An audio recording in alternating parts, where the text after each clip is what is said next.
Andrew McCarthy is interested in more than just a good... Listen, he's having... If you thought you could never be frightened by a television movie, watch what happens to the citizens of Salem's Lot. Could you say it again? He Feller in the white...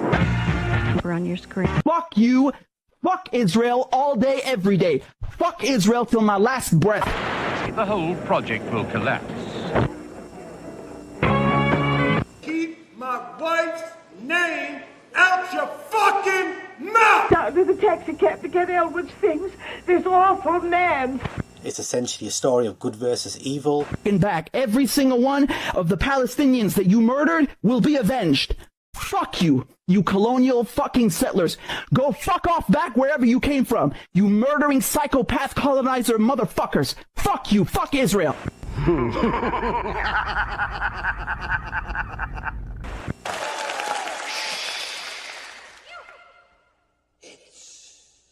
Showtime!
And who loves you? And who do you love? Yes! Yes! We're live. Live. Hello, everybody. Hope everybody's well. We're back. Halloween spooky season's finished, and we're back at it. Today, we're going to be doing choosing our favorite horror films from every year of our lives, and that's a lot of years. It is a big long list. Last 25 years. Yep, you're right. Not so much for me because obviously I'm the youngest. Yeah. When were you born? 77, like Paul? August. Oh, we're talking right. Okay, we're talking a couple of days, right? Okay. Days younger. Fair enough. Yeah, she is the youngest. How do you find these lists? Do you manage okay?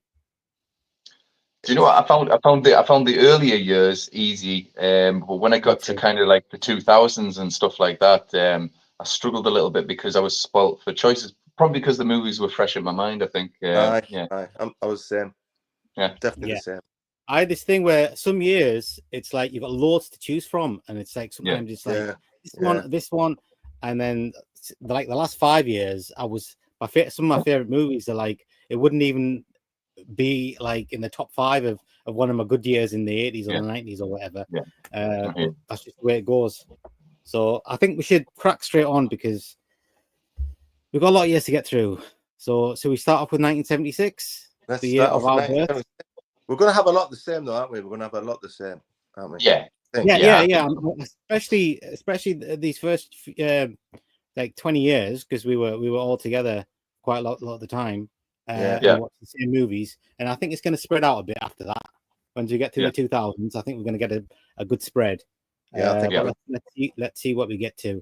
So how do you want to do this? You want to go youngest to oldest or oldest to youngest? Youngest to old. Youngest to old. Then. Elwood, you go first, and I'll be going last because I am okay. Old. I'll go for Carrie. 1976. Carrie. Brian De Palma. Carrie. You have to. Good choice. Yeah, good choice, mate. What about you, Elwood? Pete, what did you pick? I picked The Omen. I like Carrie, but I think I like The Omen just a little bit more. Yeah. I think it was between those two movies because like I was looking down the list and those were the two that proper stand out from 1976. I mean, really, there's not much else. You got the year before, you got Jaws in there, but like Jaws, yeah, totally. You've really Well, only once got. I finished this list, I was like, "What fucking year did Jaws come out?" And it was 75. I was like, "Right, okay." I was like, "How the fuck did I miss Jaws?" It's a year prior. Yeah. I mean, if we were a couple of years older, we would have got to 74. We could have had Texas Chainsaw Massacre, 75, Jaws, and then 76. Yeah. Look, I picked Omen as well because I find it a more frightening movie. I mean, like growing up, that's some scary shit. Is The Omen. And but I think Carrie's a fucking brilliant movie, and that the scare at the end of Carrie is monumental. Totally, yeah. Oh, of course. But if I can go back to one, I mean, we're going for our like favorites, the ones we enjoy watching, the ones you get the most out of. Well, that's the thing. I went on the fact the ones that I like the ones that I watch personally. Yeah, not exactly just right. like the famous ones. Yeah. You know I mean, I'm not going to pick 100%. like the best one or like what people love the most. That's not for us. We're just picking what we like the most. And seriously, if we were on, I think there's probably only two channels back then. And if The Omen was on one channel and the Carrie was on the other channel, I would probably watch The Omen. Would you? That's just the way it is. If they're on after each other, I'd watch them both. But if I had that choice, it's The Omen for me. So me and Pete pick The Omen, and Elle would pick Carrie. But really, you can't really go wrong because I mean, they're both brilliant films.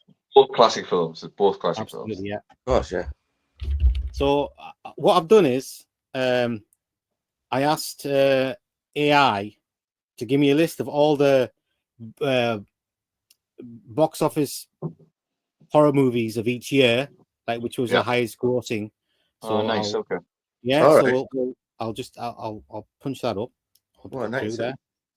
Right. So it says here's a breakdown of the highest grossing. I don't know how accurate this is. If something sounds wrong, it might well be wrong because AI is a bit shit and it does get things wrong. Even Wikipedia does. I was on Wikipedia with lists and lists of movies every year, and some of them were just like, that year's not right, is it? That's not right. Well, Wikipedia is inputted by like different sources, and humans add to it as well. Yeah, they've got the sources from books and everything like that, but people can actually go on and say, I saw this dude on a TV show and add that onto their bibliography and all that. So yeah, it's open to scrutiny. Yeah. So I asked them to break down the highest grossing horror movies for the last 50 years. So just so you know, apparently in 1974, the highest grossing was Texas Chainsaw Massacre, which is I found strange. I didn't know it was that big of a hit. I wouldn't have said that, right? That's what it says. I mean, you might have to check that. And in 1975, of course, it was Jaws, which I'm sure is correct. But in 1976, our first year of our birth, it was The Omen was the highest grossing movie of that year. Okay. Yeah. Makes sense. Yeah, a big 20th century Fox movie. Yeah, so we've cracked the first year there. 47 left to go. And 1977. Come on, guys. What did you pick for 1977? Is it me first again? Yeah. Well, you know what I'm like. I put Eraserhead because I love David Lynch. I'm David Lynch fanboy. I know you guys probably wouldn't have picked it, but yeah, it's scary. Honest to God, I've never seen Eraserhead. I've never What's seen the matter with you? Why? I've never seen it. I've not seen it, Paul. I think the closest I've ever come to seeing it is you had it on in the background one time when I was around your gaff when I was a kid, and I thought to myself, it's black and white and it looks surreal, and I'm off. Because when you're young, you don't want to watch black and white movies when you're a kid. Do you? You're like that. Fuck that. But you were just a little bit more mentally developed than I was. You were willing to give movies more of a chance than I was. I loved Eraserhead when I was a kid. I watched it loads of times. I don't know why. It's just when you say kid, what age do you think you were when you first saw Eraserhead? Well, obviously 2.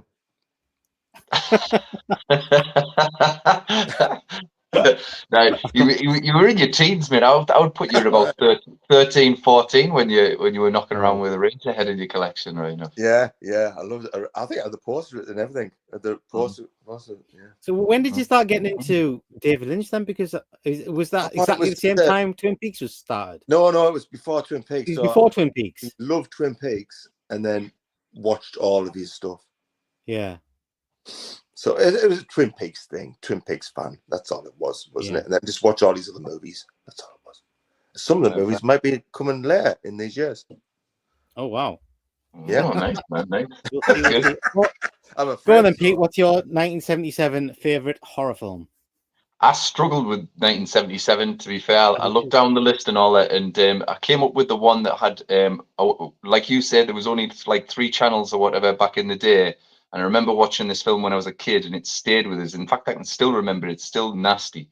So I'm going to go with Demon Seed. Okay. Yeah, Demon Seed. I remember it being quite a nasty subject matter of a woman, essentially. It was kind of my first movie that ever. Yeah, it was the first movie that I'd ever watched that ever dealt with the R word, but it was the R word at the hands of a robot as well, which made it a bit more even twisted. So yeah, I'm going to go with Demon Seed because it stayed with us, mate. Another movie I've never actually seen. No, never seen that. Is that like a 18 movie, or is it like, I don't know? It'll be a 15 or an 18, mate. It might be an 18 because of the subject matter, but I'm guessing more of a 15. Yeah. Let's have a look. I've got it. Can you see that? Demon Seed. No. Yeah, that's. I've seen it's on a lot of the streaming sites, but I've never got around to watching it. Have you not? Yeah, it's a pretty twisted film, like. Nope. Right then, so you picked Demon Seed. So Eraserhead, Demon Seed. Right, 1977. So if I can just give some notable movies that came out that year. Yeah, you got Hills of Eyes came out in 1977. Rabid, David Cronenberg came out in 1977. The Sentinel, which a lot of people seem to like, came out in 1977. But I was the same as you, Pete. I started going through the list of all the movies, and I was like, nothing really was a banger for me that year. And then it just appeared right near the end, and it's Suspiria, 1977 Suspiria. And I saw it, and I thought, yeah, that's my pick for my favorite movie of 1977 is Suspiria. Yeah. And I knew none of you are going to pick that movie. So anyway, no. But the question is, what was the highest grossing horror movie of 1977? I've got no idea. I'd guess The Sentinel because it was quite a Sentinel. Oh no, I'm thinking of The Keep. I'm thinking of The Keep. I'll tell you, it's quite a surprise. Halloween. No, almost, but a different year. Wrong year. Do you want me to tell you? Yeah. Tell us. The highest grossing movie of 1977 was The Exorcist 2: The Heretic. Oh, fuck, that was on the list. I definitely wasn't picking that. I didn't realize at the time. They thought, Exorcist, another Exorcist movie. Let's all go watch it. And then before it got round like it's a load of rubbish, they want to watch it already. So that was. Do you know what? I saw Arrow Video punting out like the 4K version of The Exorcist 2 for like 25 quid. They're like, and it's got like a director's cut, and I'm like that going, what the fuck, man? 25 quid for The Exorcist 2, man. It's just horrendous, man. It's absolutely horrendous. But yeah, it probably looks nice though. See again? It probably looks nice. Yeah, no. I'm not that. I'm not that much of a completionist when it comes to The Exorcist. Exorcist 1 and 3. You don't have 1 and 3, and you're gonna have like 1 and 3. Man, The Exorcist 3 is the true sequel anyway to The Exorcist, man. 100%. At the moment, there are no more Exorcist movies. Like I've deleted them. From your brain. From my brain, definitely. Okay. Right. So we're going to go on to 1978, and some good movies in 1978. So go ahead, Elwood. Me first. Sorry, I just get me notebook thing back out. 1978. These were films that I watched. Remember? Not. Yeah. Piranha, Joe Dante. Oh, that's a good choice, nice. Man. That's a good choice. Well done, I used to man. watch it all the time at my nan and granddad's house. All the time. Granddad on VHS. I used to watch it all the time. It was horrific. So gory, wasn't it? It used to scare the shit out of me. Like that noise it made, it where it's like like exactly. Yeah. And just after Jaws as well, just another, another. The worst thing is Jaws, you couldn't go into like the sea. Piranha, those fuckers could definitely go in the bath. Like they find a way through into the bath. Like I mean, the opening scene in the swimming pool. Oh God, I could still. I can remember how scared I was when I first seen that. In the nighttime. Do you prefer the original or the remakes? Because I still prefer the original. Yeah, I mean, the remakes got a lot off that, but the originals were good. The originals were good. I like the originals. It was fun. They were fun, weren't they? But, yeah, I prefer the originals. Yeah. Before we go to you, Pete, I'm going to quickly just go through some of these comments. There's the wifey. Hi, wifey. Hello. Hey, wifey. Dave Lucci is in the house. Dave, why did you not pick the phone last week? Oh yeah, we phoned you, Dave. We phoned you 7 times. It might have been about 3 in the morning though. We forgot that you lived in the States. I'm in America. It's all right. Dave says, "Oh, since Tony Todd is gone now, he died. Was it yesterday? Was it what? Today? Yesterday. Yeah, Tony Todd. What? What did you think I meant when in the message yesterday when I went rest in peace, Candyman? That's what I meant. He's brown bread. Okay. You know what? Yeah. I didn't even realize that myself. I didn't put that together. Even afterwards, when I read about it, like when it started coming up on my feed. How did he die? I didn't click. Cancer. I think he was battling cancer for a wee while. Yeah. Fucking hell, man. Absolutely, rest in peace. I remember in the original trilogy of the Candyman, there is no candy visibly so. Wouldn't it make more sense to call him Hookman or B-Man? Why'd they call him Candyman? Because he says sweets for the sweet, man. Candy. And honey sweet as well, isn't it? Yeah. Bees, honey sweet. Yeah. Oh, I can't believe Tony Todd's dead. You put Dave Boosty says Exorcist 2 was in 1977. Yeah, it was. It was in 1977, and that was the highest grossing movie of 1977. Okay, let's have a look. I saw Eraserhead a while ago too, and the Elephant Man. Oh, I like Elephant Man in theaters with my family. I like Lynch's stuff, but I do not love it though. I do. Sorry, Dave. I vote Rabid for maybe my fave horror movie in 1977. Yeah. I'm not a huge fan of Cronenberg's early stuff. Like, I think he hit it with the Videodrome and Dead Zone, but I'm not a huge fan of that stuff. James Earl Jones was in Star Wars and The Heretic 2 in the same year, being in the best and worst movie in the same year. Funny. For 78, I'll vote Halloween. Jaws 2 as my number 2. Very good. I'm getting a bit heady now. We're getting ahead of ourselves. Calm down. Get him off. You comment when we've done the years. That's how this works. You guys can call me anytime, guys. Thank you. That's what he says. Right, Pete. What was your pick for 1978? I think Dave just said it, but go on. Yeah, Halloween. Yeah. Just because I've watched it loads, I've enjoyed it loads all my life, type of thing. So yeah. Absolutely, and it's mine too. By far, I knew you guys is one of my all-time favorite movies.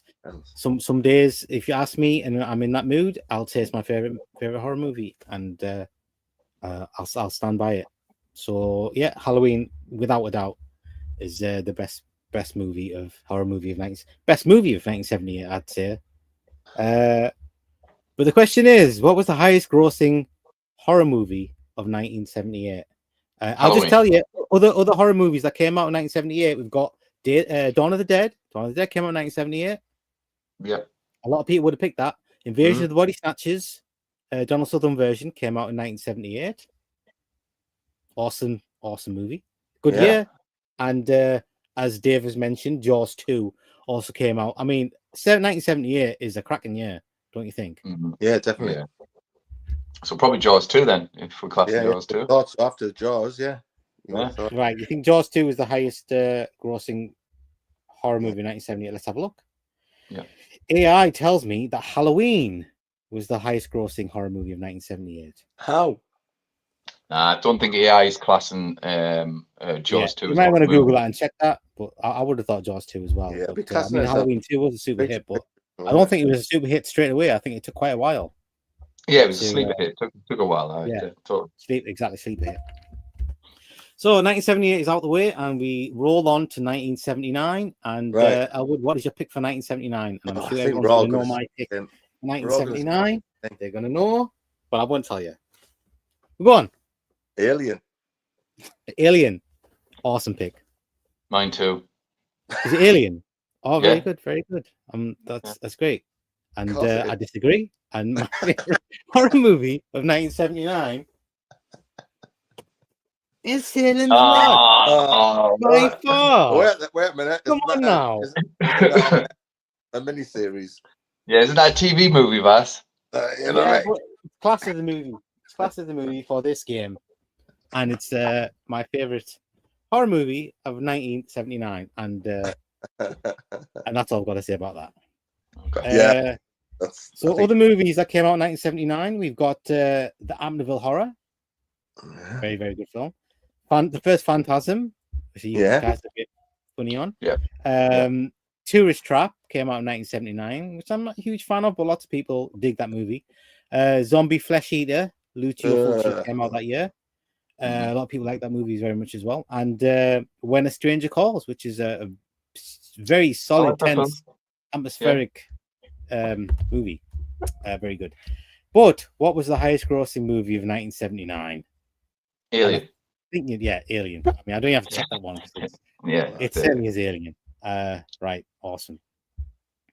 So I think that from now on, I mean, from 78 onwards, we're going to get lots and lots of things, awesome movies to choose from. We're going to be in our stride, and even though there's more movies, like I think our favorites do kind of stand out on most years. But we'll see. We're up to 1980, and another awesome year. So come on, what is your favorite horror movie? Oh, should I quickly do the comments first? Because I think I've got some 1979 comments. As long as we don't go past 1979. I'll read ahead. We're looking at you, Bushti. Yeah, Debushti. On Facebook at times, I even screen cap the times mostly too on his official page. I've commented back and forth with Carpenter at times. Oh, what? No, he hasn't. In 1979, there was a movie called Nightwing, which I just in recent times rewatched, but overall, I don't like it too much, though. I found it silly. That's a familiar name, but I don't know what movie that is, but it sounds familiar. Nightwing.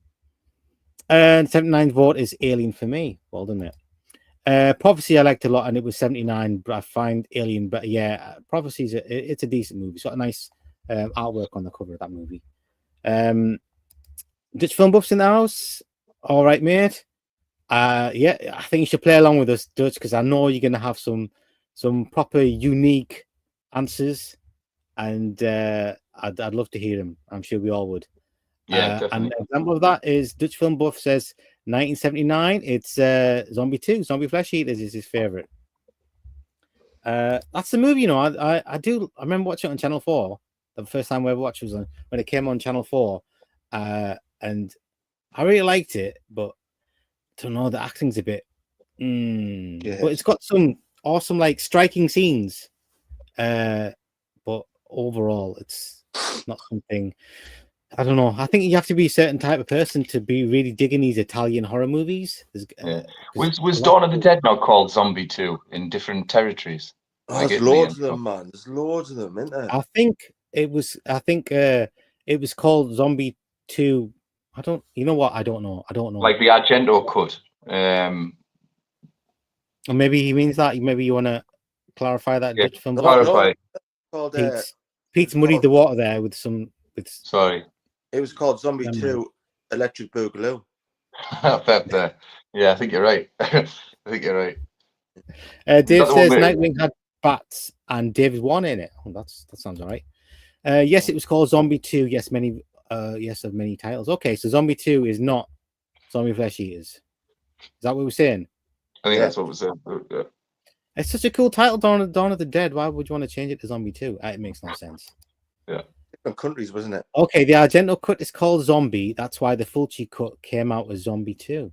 Okay. Right, okay. But there's 3 different cuts with 3 different names. There's hordes of cuts of Dawn of the Dead. Hordes of cuts, yeah. Wow. You know, on Amazon Prime, I think they've got they literally have about 4 different cuts of it. Yeah, really... I'm trying to think which one I watched. I think I might have watched might have been the Argento cut I watched. I can't remember which one I watched. Yeah. But, the last one I saw was the Argento cut. Yeah. Is there like a definitive version of Dawn of the Dead? Or is it just all these different versions and you pick which one you like the most? But is there like a definitive one that like has everything you want? Or is it like I don't know. I don't know. I guess. But I remember the VHS release of Dawn of the Dead. It was on 4 Video. Remember 4 Video had like that gold border around it, and that was cut to ribbons. The first time I watched Dawn of the Dead, I thought, what's the big deal? It was crap, and it was like the most edited version you've ever seen. It was like the helicopter scene was out, and all the gore was out, and a little bit was left in, but it was just like it was like so boring. And then you look at these days when we've got pretty Art the Clown with his chainsaw up the fucking people's butthole. Exactly. How did anything get cut? Yeah. Totally. All times have changed. Dave says Zombie 2, it was called for foreign markets. Yeah, it was all something new here. The music in the Argento cut when the bikers invade the mall is groovy. Okay. That's weird, man. I really don't know which you. I've seen. I think I must have seen 2 versions, because I've seen a version I'd seen before, and then I saw one on Prime, but I have no idea which version I picked. I would imagine it might be Argento cut, because that sounds like it might be a good cut. Anyway, I had the same gold 4-front version of Dawn, and yeah, it was cut to bits. It bloody was. Right, what year were we on? 1980. Go for it, Elwood. 1980. There you go. Oh well, yeah. I think we're going to have the same one. Well, I say that. I thought we were going to have the same ones for the other ones. Friday the 13th. Really? Friday the 13th. Oh, cool. Of nice. course, it spawned a. Yeah, Friday the 13th. What else has happened in 1980? Pretty Slaughter High. Was that 1980? I just made that up. Was it? That was 1984. I just remember that. No, I'm going to Google 1984, I think. Or 5. I think it was 1987. I think. But was it? Somebody look it up. So yeah, okay. You picked Friday the 13th, which I personally find to be one of the weaker entries in the Friday the 13th franchise. But I appreciate it. It kicked off everything. To me, the Friday the 13th really started in part 2. But that's just for me, because there is 1986. Slaughter High. 1986. Okay. 1986. That was not the screen. I think I was a bit closer. That's not the cover that we had. No, we had a better cover than that. Like, so there's a comment there. Dave says, "You're just looking at the titles, but as far as versions, I found out and watched the ultimate cut and the regular cut, director's cut, and German cut combined. It was like 3 hours. Good grief! That one. That's the one. Yeah. That's the one. 1986. I don't know if Ultimate was its official title, but I watched it online for free. Nice. I vote for Friday the 13th Part 1 too. Go on, Dave. Michael Myers votes for Cannibal Holocaust. Dave. Yeah, nice. Dave. Gotta be Delbert Grady for 80, surely. Delbert Grady. What's Delbert Grady? Huh? Who's Delbert Grady? I don't know, Michael. That name is super familiar. I know that name, Delbert Grady. I know that name as well. Google it. Delbert Grady. Right, I'm going to give you mine. I think it'll be the same as yours, Bass. It's The Fog. It's The Fog, yeah. Totally. Yeah. I knew you were going to say that, so I thought. It's The Fog. I've watched it many times. I love it. I love the music. I love it's a spooky ass little film, and it's got the best introduction to a horror film that I think I've ever seen. Absolutely, man. I mean, that's one movie that like proper draws you in right from the get go, and that first 6-7 minutes is like it's just genius, man. It's like just perfect, proper. Absolutely. Puts you in the mood like for the rest of the movie. I don't know if you cut that first 6-7 minutes out, I don't know if I'd enjoy the movie as much, but it proper puts you in the exact right place to enjoy the movie for maximum effect, and the music helps as well. But yeah, fantastic movie. Other movies in 1980, we have The Shining. Yeah. If we were somebody else, we would have picked The Shining, but we're not. We're us. Yeah. The Changeling, another fantastic. Yeah, I love The Changeling. Yeah. City of the Living Dead, another Lucio Fulci movie. Is that Lucio Fulci? No, it's I don't know. It's an Italian movie anyway. Yeah. We've got Alligator, another awesome film. I love Alligator. Enjoyable. And she has the little baby pet alligator, and she flushes down the toilet. That's right. Yeah. That's the one. It's a movie, man. I only watched it recently again, and it proper holds up, man. The alligator, that is scary. We've got Altered States, which is it's a pretty solid film. I enjoy Altered States. I've not seen it for a long time, but it's a good movie. Ken Russell. We've got Dario Argento's Inferno, which is also damn good. Is it? No, actually, no. And I'll think about it. I'm not a huge fan of Inferno. We've got Maniac, which I've still never seen. Anybody seen Maniac? Yeah. I've only seen the remake. Oh no, wait there. We did. I think we did watch the. Yeah, I did. I watched the remake. Was one of these banned ones, Maniac? Yeah. We've got Motel Hell, which I'm not a big fan of. That came out in 1980. Anybody seen that? No, I don't think so. And we've got Prom Night, which I don't think is a very good film, but classic, though, isn't it? It's classic. It's got Jamie Lee Curtis in it, so. Right. So, but what was the highest grossing movie of 1980? Shining. I'm guessing it's going to be The Shining. You would think, wouldn't you? No. Is it The Shining? It is. Oh, Friday the 13th. It says. Oh, Friday yeah, of course. Friday the 13th. Yeah, makes sense. Of 1980. Makes sense. Do I win every week? I think I do. You win the money. You win the money, man. Right. Let's get some comments here. Right. I think we're all going to say the same one next. If we're not, then there's something wrong. Oh, yeah. Delbert is the axe murdering ghost from The Shining. Yeah, right, okay, yeah. We should have known that. Yeah. Dave Bushy, The Wolfen was in 1980. I thought Wolfen was 1981. I thought all those werewolf movies came out in 1981. You know, American Werewolf and The Howling and Wolfen. I thought they were all 1981. I might be wrong. Wolfen, I mean, yeah, Wolfen. I saw The Shining in theaters with my mum as fun to mention. Yeah, back in 1980. I know. I remember that when I was a kid. I do remember those posters for The Shining, the same one as you get on the covers. That was like, I mean, I must be like 4 years old, but I can still remember seeing those posters for The Shining. I know. To be fair, The Fog is my favorite Carpenter, so I might have to agree with Pete. There you go. Well done, Michael Myers. Maniac is pretty good, but very grim. All right, that's a turn off for me. It's a grimy. Pete, you might like that now, Pete, because you like them grim films, don't you? Oh, I like that. I like the remake a lot. The remake was good. Second time around, I watched it. Yeah, I think the original was a wee bit too sleazy, a wee bit too grimy. I have Maniac on widescreen VHS, and it's sequel-ish too.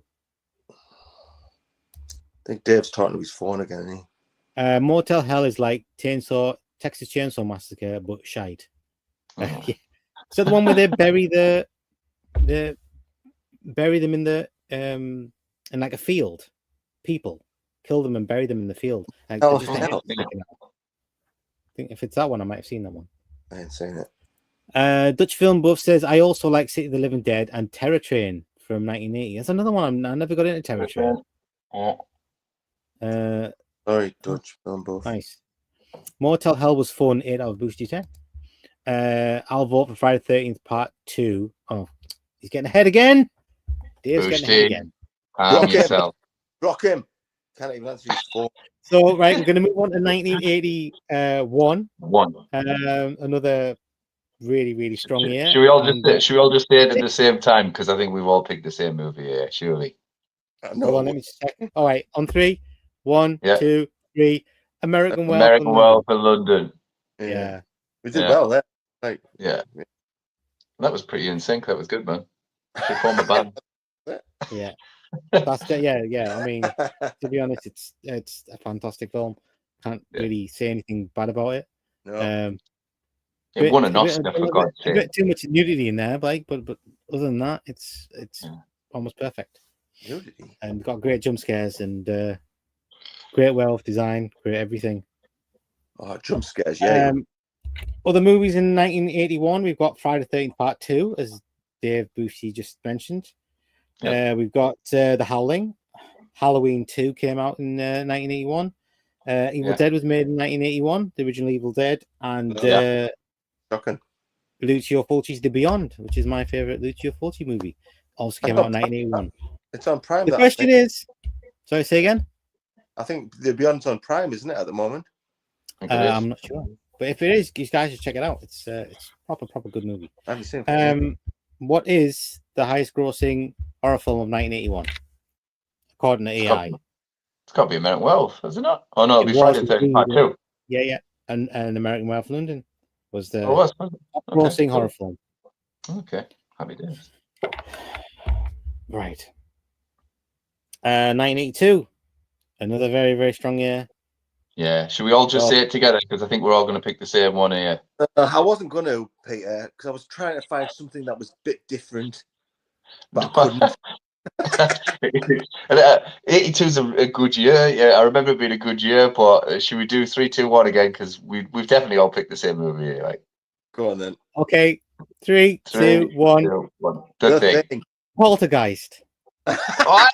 What? I picked Poltergeist. And you know why I picked Poltergeist? It's because we're doing our favorite horror film. That's the most enjoyable one, the most one I fun watching. And to be honest, it's Poltergeist. It is Poltergeist. What? It's that movie that I can watch anytime. You know the Thing. You can watch The Thing anytime. Look, I love The Thing. It's one of my most favorite movies ever. But my only issue with The Thing is, right, it's that there's 4 or 5 sequences, set pieces that make that movie, right? And after I've watched it 100 million times, when I watch it now, I'm waiting for those set pieces to start, and I get impatient when I watch the movie. So it starts off, and the helicopter comes, and they shoot the dog, and they bring the dog in, and I'm waiting. I want the dog kennel scene. That's all I'm thinking is about, the dog kennel scene. And then when that bit's gone, and I'm just waiting for the next scene. So I don't know. But with the Poltergeist, I could just sit down and watch the whole movie, and I'm super happy, swept away, escapism, and then at the end of it, I'm like, oh, that was awesome. So I would say Poltergeist is a scarier movie than The Thing. Well, we're not really great on how scary they are. It's just our favorite, the most enjoyable movies, the ones we get the most out of, sort of thing. But it's just one of them things. After you watch the movie a million times, it doesn't hit the same way. I don't know. I mean, for me, when I watch The Thing, honestly, I still, when I've watched I've watched The Thing a lot, I'm looking for signs. Okay, when did I wonder when he became the Thing. Is he just saying that because he's already the Thing? And so I'm always asking these questions every time I'm watching it. So there's always kind of something new in there for me, and I still haven't answered all the questions that I've got in that movie. According to John Carpenter, I don't have any questions. I let the movie just tell me what's happening. I watch the movie. The movie says this happens, and then this guy is the Thing, and he kills that guy. That guy's the Thing at the end. But I'm like, I don't really care. I don't need to know. When you've got a movie about paranoia, exposition will kill the paranoia, innit? So you can't have that with this movie. The thing is, you'll never have an answer. You'll never come to a conclusion. You just that's why it never gets old, man. That's why it never gets old. I guess. No, I understand what you guys are saying, but it's just one of them things for me where it's those. I get the Poltergeist thing as well. To be fair, it's a ride, and if the Thing wasn't there, then I'd be looking at Poltergeist right the way through. But like I said, the Thing is just one of those movies because it's the pacing of it. It's super deliberate pacing in that movie, and like I say, after you watched it a gajillion times, it's just I want to get to that bit because that bit is just the best thing ever. And then the next it's I don't know. I don't think there's any movie ever made that's got that many amazing set pieces, horror pieces in one movie. I don't think the blood scene, that's the main scene, isn't it? Yeah. Well, yeah, and the bit with the defibrillator scene, and like I said, the bit with the dog kennel scene. Oh, the last 15-20 minutes. I mean, that's no issue at all because shit's happening all the time.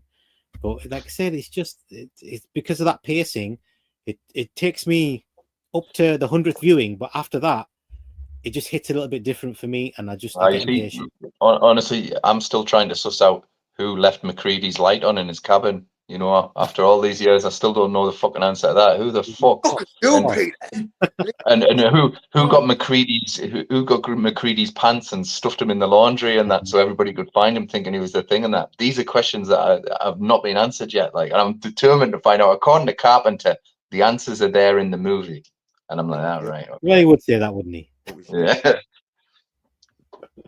All right. Okay. Well. I mean, I could have easily said the thing. I mean, it wouldn't have made like I would have been super happy to say the thing as well. But I thought I'd take a bit and just think about it, just a little second extra, and makes sense. Taking all the different factors, and that's just how I felt at the time when I made the list. So, other than the Poltergeist and the Thing, we've got Halloween 3 came out in 1982. No, Peter, I thought you were going to say that. Listen, honestly, if it wasn't for the Thing wasn't there, maybe he would have. And Poltergeist, I think Poltergeist is the Thing. If them two weren't there, it would have been Halloween 3. When you've got the Thing in that year, it's going to trump absolutely everything. It doesn't really matter, does it? We've also got Creepshow, came out in 1982, and I think that's all the big ones. But the question is, I think it's pretty obvious. What was the highest-grossing horror movie of 1982? Poltergeist. Easily. Yeah. Right, let's have a look. Bombed, didn't it? Did it totally bomb? Yeah, it did bomb. It did bomb. Bloody did, yeah. It's funny when you find these things out. It's like so surprising, but like we were at the age when we saw it, when we had no clue. It was just the movie that was on that we discovered on the video shelves, and we didn't know any history. We didn't know anything about anything. No, when you did find out, it was like I mean, the internet's a great thing, but it's a bad thing at the same time because it does take quite a lot of the mystery away. You know what I mean? I think the big one for me is when I see behind the scenes footage, clips, and stuff like that on the internet. Just before the movies come out, and I'm like, oh, what the fuck, man? I don't like that. All right, back to 1981. Dave Bushy said he votes for Friday the 13th Part 2. For 1981, the Funhouse was great in 81 too. I'm not a big fan of Funhouse, but Part 2 Friday the 13th is my second or third favorite Friday the 13th. You're right, Wolfen was 81. I just remember there's a bunch of werewolf movies competing in that year. I had to Google it. Yeah, Dave, wind your neck. See, The Living Dead is awesome, even with its batshit ending. Terror Train is famous. Jamie Lee Curtis slasher guys. Yeah, that's the one. Yeah, they got some funky masks in there, because it's like a Halloween party on the train. Oh yeah, because the killer changes a lot. Yeah, and it's weird. She's like, it's Halloween. Is it not? Oh no, it's New Year's. New Year's. Jamie Lee Curtis trading places on the train, dressed up. Yeah, totally. David Copperfield in Terror Train. Wow. Yeah, he's called something like Brian the Magician and something like that. It's a real creative name that he's got there. Michael Myers says American Werewolf all day long for 1981. Of course. Maniac was great for psychology and gory, also for horror type fun. I can't fully recommend it, but Maniac was quite disturbing in fun ways. Love Hell Night. Yeah, a lot of people like Hell Night. I like Hell Night as well. It's I like the second half of Hell Night, but the first half I found it a little bit slow. The second half I really like, and I like that when that freak guy comes out at the end. That bit's awesome. The Beyond is tremendous. It certainly is, man. That's one of atmospheric movies. The Beyond, man, it certainly is. Let's have a look. Dutch film of 1981, American Werewolf, Possession. You had to pick Possession. Beyond, The Burning, My Bloody Valentine. Burning and My Bloody Valentine are overrated, but yeah. Oh shit, The Burning 2, my favorite. Is that your favorite slasher, dude? Michael Myers. It's Halloween, not your favorite slasher. Never mind. Fave of that year. Of that year. Okay. Yeah. Jaws 3 was in 1983. Okay. Well, we know we're gonna pick Jaws 3 anyway, so let's just read it. Jaws 3 was in 1983. I saw it for free in theaters thanks to a projectionist friend. Nice. The Thing. Michael Myers picks The Thing. The Dutch film. Even people who know everything about every single movie that was ever made, as can agree on The Thing. That's amazing. It's a Nice one, Dutch. I bought The Thing. I saw it at the drive-in with my dad and a projectionist friend. Oh, nice. I guess I'm the only one. I'm the odd one out. Never mind. I got to see Poltergeist in theaters for free thanks to a projectionist friend. Nice. I like Poltergeist, but it's just too silly and over the top. Find the sequel a bit scarier. Really? Must be the old guy. Yeah. The old guy. It's funny. It's Poltergeist is a movie I've liked more and more as the years have gone on. I don't quite know why. It's just one of the movies that I just dig it more and more. Yeah, it's a scary movie. I find Poltergeist is great fun, but The Thing to me is much scarier. I mean, yeah, I agree with that. House and Sorority Row. Yeah. I think Vash is meaning talking about rewatchability. As an example, I can pop on Jaws 2 any day for fun, but The Exorcist, which I find scary overall, I can't and don't enjoy rewatching it. Yeah, you can watch Jaws 2 any day. Yeah, and Jaws any day. Even the day it's light. Yeah. Michael Myers, Halloween 3. Yeah, Halloween 3, man. McCree destroying the chess wizard with whiskey was a fine set piece. Absolutely. Yeah, I can't disagree with that. Cheating bitch. She was a cheating bitch, exactly. In The Thing, I'm still wondering where TK Carter roller skater skated off to and vanished. Yeah, it did vanish. Like, yeah, roller skater guy does kind of vanish. Yeah. First time I saw The Thing was on TV. They actually left most of the gore in, which was nice. Yeah. I think the gore was so unreal. They can get away with it because it's not like murder gore, is it? It's just like amazing Body effects horror. gore.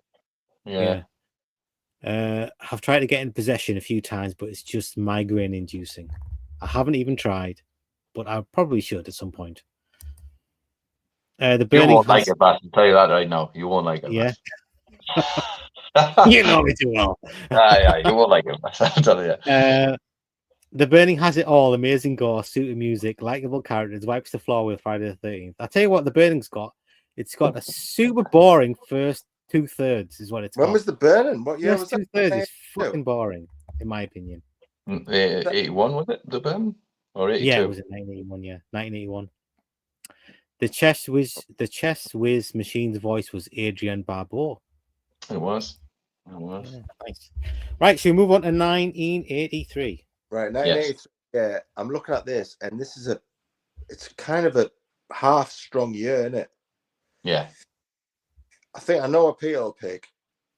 Okay. I've got an inkling what you're going to pick. So I'm going to go for Twilight Zone, the movie. Oh, what an excellent pick. Because that's one of the films that I used to watch all the time. Yeah. Yeah. When 6. I've gone for the Twilight. 6, 8, 4, 5. Yeah, when I was young. Have you gone for Twilight Zone as well? Yeah, I've gone for the Twilight Zone, the movie as well. I've gone for the Twilight Zone movie as well. Yeah, the same one.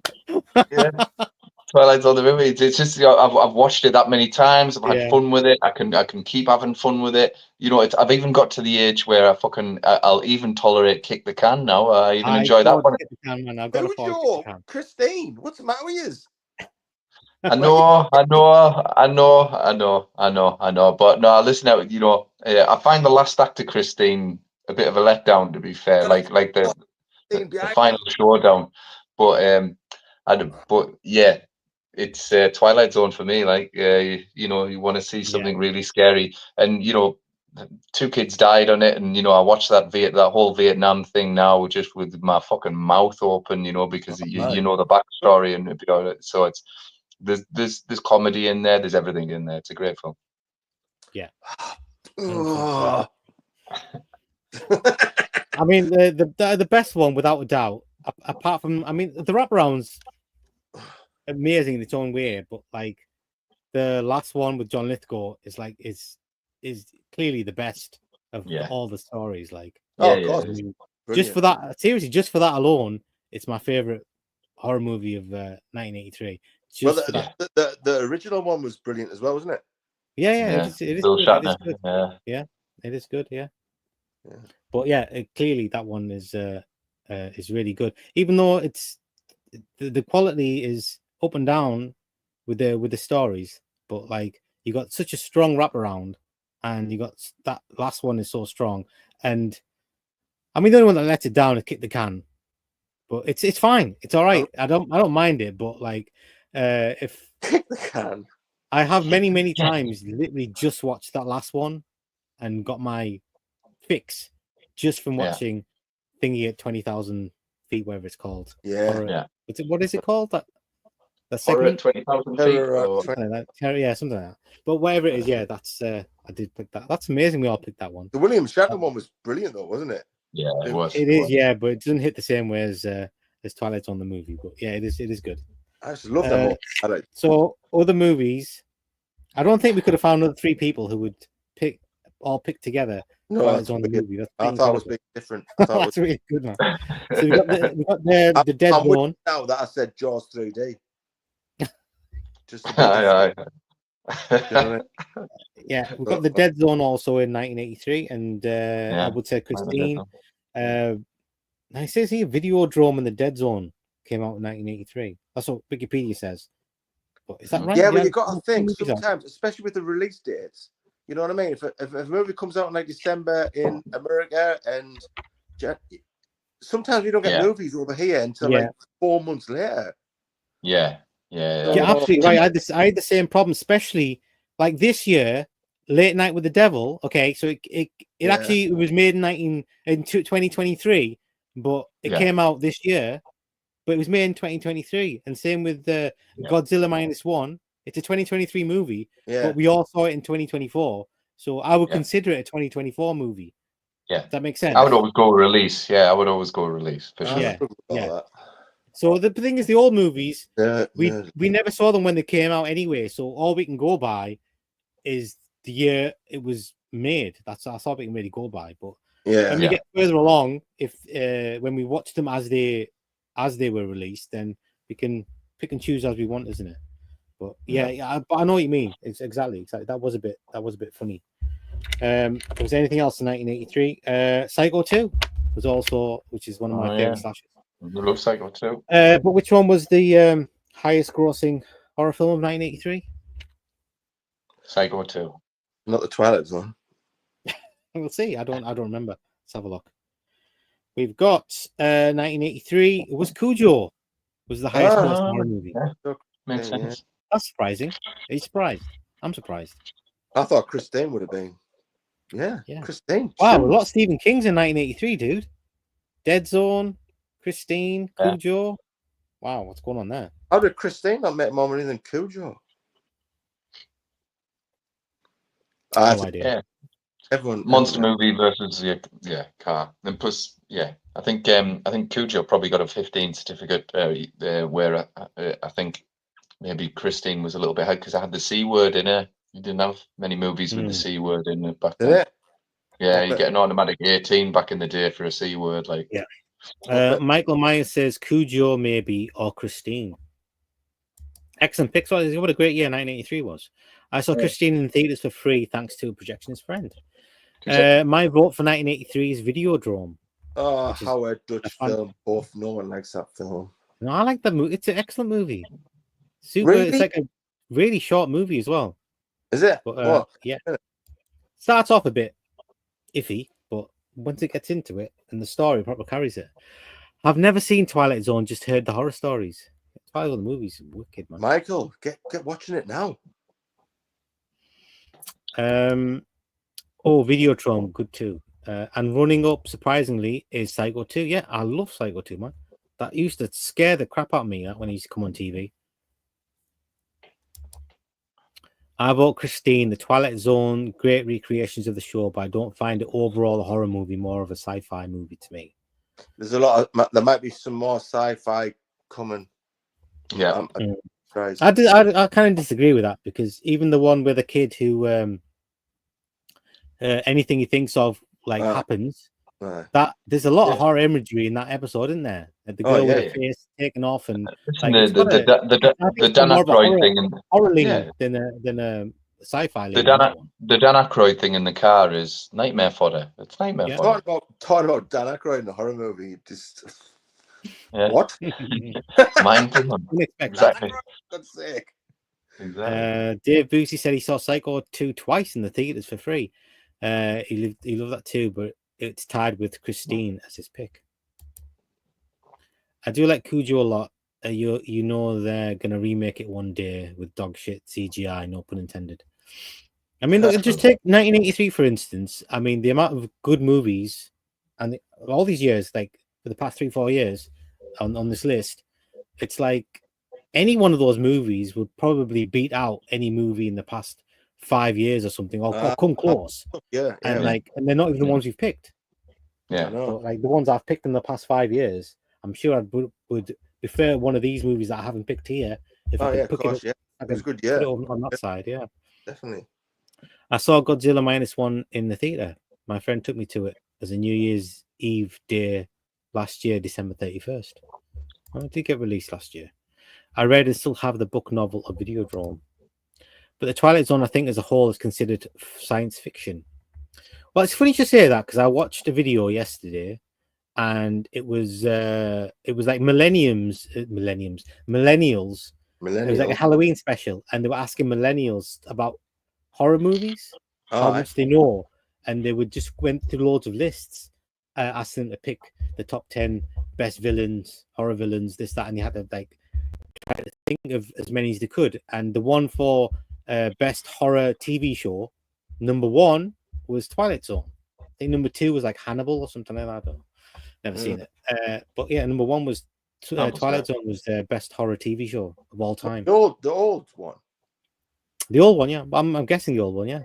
Because obviously they remade it, didn't they? They made a new version of that. A few times. Outer Limits and that. Yeah. They did them all, didn't they? Yeah. They did them all again. Each time it's come back out again, they've like rebooted it. It's less and less on the horror. I don't know why they've done that. Same with the Creep Show. Like half the Creep Shows, they're not even trying to be scary. You know, the Creep Show like episodes, they're not even trying to be scary. They totally spoiled that. Totally spoiled. Agreed. I mean, it's just the movie, but the TV show. Not just the movie, but the TV show. Yeah. Tales from the Dark Side is horror. Monsters too. Yeah. Right. Outer Limits, and Twilight Zone, and sci-fi. We've been on an hour and we've got 41 years to go, guys. Go anywhere. Say we've been on an hour and we've got 41 years to go. We need to pick it up. Hey. Oh, okay. Sorry. I'm enjoying chatting. I don't know why. I'm enjoying chatting so much. Right. Creep Show. I don't like all the episodes are too short and can't build a. Yeah. That's the TV show, I guess. Yeah. Can't be asked with TV shows. Get bored with them pretty fast. Yeah. I think Dave is holding us up. All right. Let's get on with 1984. We're on 1984. Yeah. My first 1984. I think we're going to all say the same one. Should we do on 3? I've thought that for the past 10 ones. And I on 3? Okay. 3, 2, 1. Nightmare on Elm Street. Yeah. Yeah. But listen, I did right here, and it depends whether you're going to let me have this as horror. Gremlins. Yes. Gremlins. If you don't think it's horror, then then I'll go Nightmare on Elm Street. But if you're going to let me have Gremlins, I've got to say I probably enjoy Gremlins more. Like I've watched it fucking loads. I enjoy it. Yeah. But if you're going to let me have that as horror, then I'm going Gremlins. If not, Nightmare on Elm Street. All right, cool. So we were 8. Yeah, have Gremlins. Absolutely. I mean, we were 8. You definitely. I think have Terminator if you want as a horror. Yeah, go for it. Have it. So we were everyone that we couldn't go to the cinema because it was 15. Yeah. We were 8. Yeah, 1984. Yeah. I remember crying that I couldn't go. Me too, man. Me too, man. Me too. I remember my dad going, "Oh, come on, son, don't take it like that. I'll take you to see Ghostbusters instead." And I'm going, "I don't want to see Ghostbusters." And then about a week later, I was like, "Dad, take us to see Ghostbusters." He was like, "No, you had your chance. You had your chance." And I was like, I was crying again at that. Nightmare. Why would they do that to us? No. So 1984, I'll get through this quickly. We had Ghostbusters and Gremlins, Terminator, and Friday the 13th Part 4 all came out in 1984, and Threads was 1984 as well. Threads. Oh shit, I forgot about Threads. mind you, we're talking about enjoyable movies here that I could watch anytime. And Threads is not that right. Right. Yeah. So quickly, what was the highest grossing horror movie of 1984? Well, it depends, mate. If you're going to say Gremlins is a horror movie, then I'm going to say Gremlins. And if you're going to say Gremlins, it's Gremlins, so it definitely is a horror movie. It's Gremlins. Right. So let's pick it up. We've got 1985. If I just have a little look. 1985. Oh, it's a contentious one for me. This like Return of the Living Dead. Good choice. Awesome. Good choice. Good choice. Watched it again the other day. Mm-hmm. It's fantastic film. It still holds up as well, man. It does still hold up. You're right. Of course, yeah. You wouldn't even think it was that old, wouldn't you? Not? Mm-hmm. No, not at all. Brilliant. Yeah, it's super fun as well. It's super fun to watch. Super fun. Yeah. And not many zombie movies are super fun to watch. I've got to admit. No. A bit depressing, but that's like a super. It's just fun. them two, isn't it? It's just them two. They're just hilarious. Yeah. For me, coming in a close second, and I was gutted that I had to reject it. Coming in a close second was Silver Bullet, but number one for me was Fright Night. I picked Friday Night as well. My number one is Fright Night. Yeah, I thought you might have done that. Fucking love Fright Night, man. Me too. I literally watched all the Fright Night while you guys were at the pub when we were at the lodge. Yeah. Did you not remember? Talking like three. You don't even drink. I think your message saying, "When are you coming home? I've watched 3 movies. You still at the pub?" Oh yeah, I do remember that. Yeah, you're right. I watched Fright Night. Right. What's like Fright Night? What else? I was Once Bitten, Fright Night, because I was getting prepped up to watch Salem's Lot, wasn't I? That Once Bitten. So I watched Once Bitten and then watched Fright Night. Fright Night. And then we didn't watch Salem's Lot till the next day anyway. But right, what was the highest grossing horror film of 1984? Silver Bullet. No, 95. 85. I don't know. Right, I'm sure this is wrong because it doesn't seem right to me, and it says Reanimator. Does that seem right to you? That doesn't seem right to me. Right? Nah. AI told me that. I didn't make it up. AI said Reanimator was the highest grossing horror movie of 1985. It wasn't Frankenhooker. I'm sure Friday Night made more money than Reanimator. Well, that's what it says. Yeah. Right. Quickly run through these comments and then we'll go to 1986. Lots of comments. I think we should switch these. Okay, Michael Myers says 1984. This is for 1984. Freddy. Yeah, he goes on Nightmare on Elm Street. Sorry, Elwood, it's my nature to babble. The Terminator probably has as much horror going on as Twilight Zone. Yeah, I mean, I can consider. Yeah, quality movie. I mean, when we were kids, it was in the same bracket. Nightmare on Elm Street will be my vote. Gremlins, I think, is more sci-fi. Here he goes again. Gremlins, I saw it twice. It's horror, man.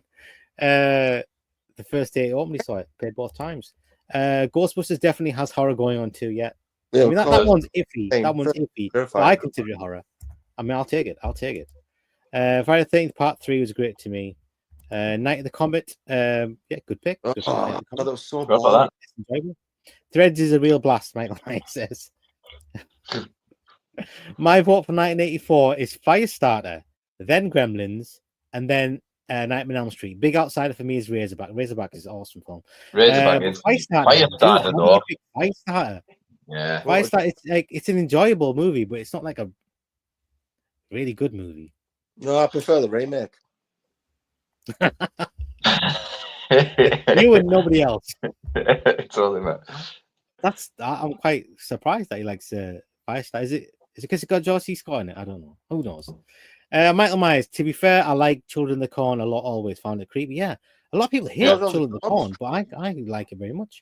Friday 13th Part 4 as well. Curtains was 1983. I saw it in theaters for free thanks to a projectionist friend. Cat's Eye paid for at theaters in 1985. I like Cat's Eye very, very much. What year is that? Cat's Eye is really good, man. Yeah, 85. Return of the Living Dead and Day of the Dead a close second.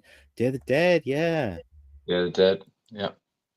I'll vote Fright Night for 85. Well done, Boosty. I saw that also in theaters and free thanks to projectionist friend. Great. Let's have a look. What was the other vampire movie that came out in 85 with Grace Jones in? What was that called? Vamp. That was 1985 as well. Was that 1986?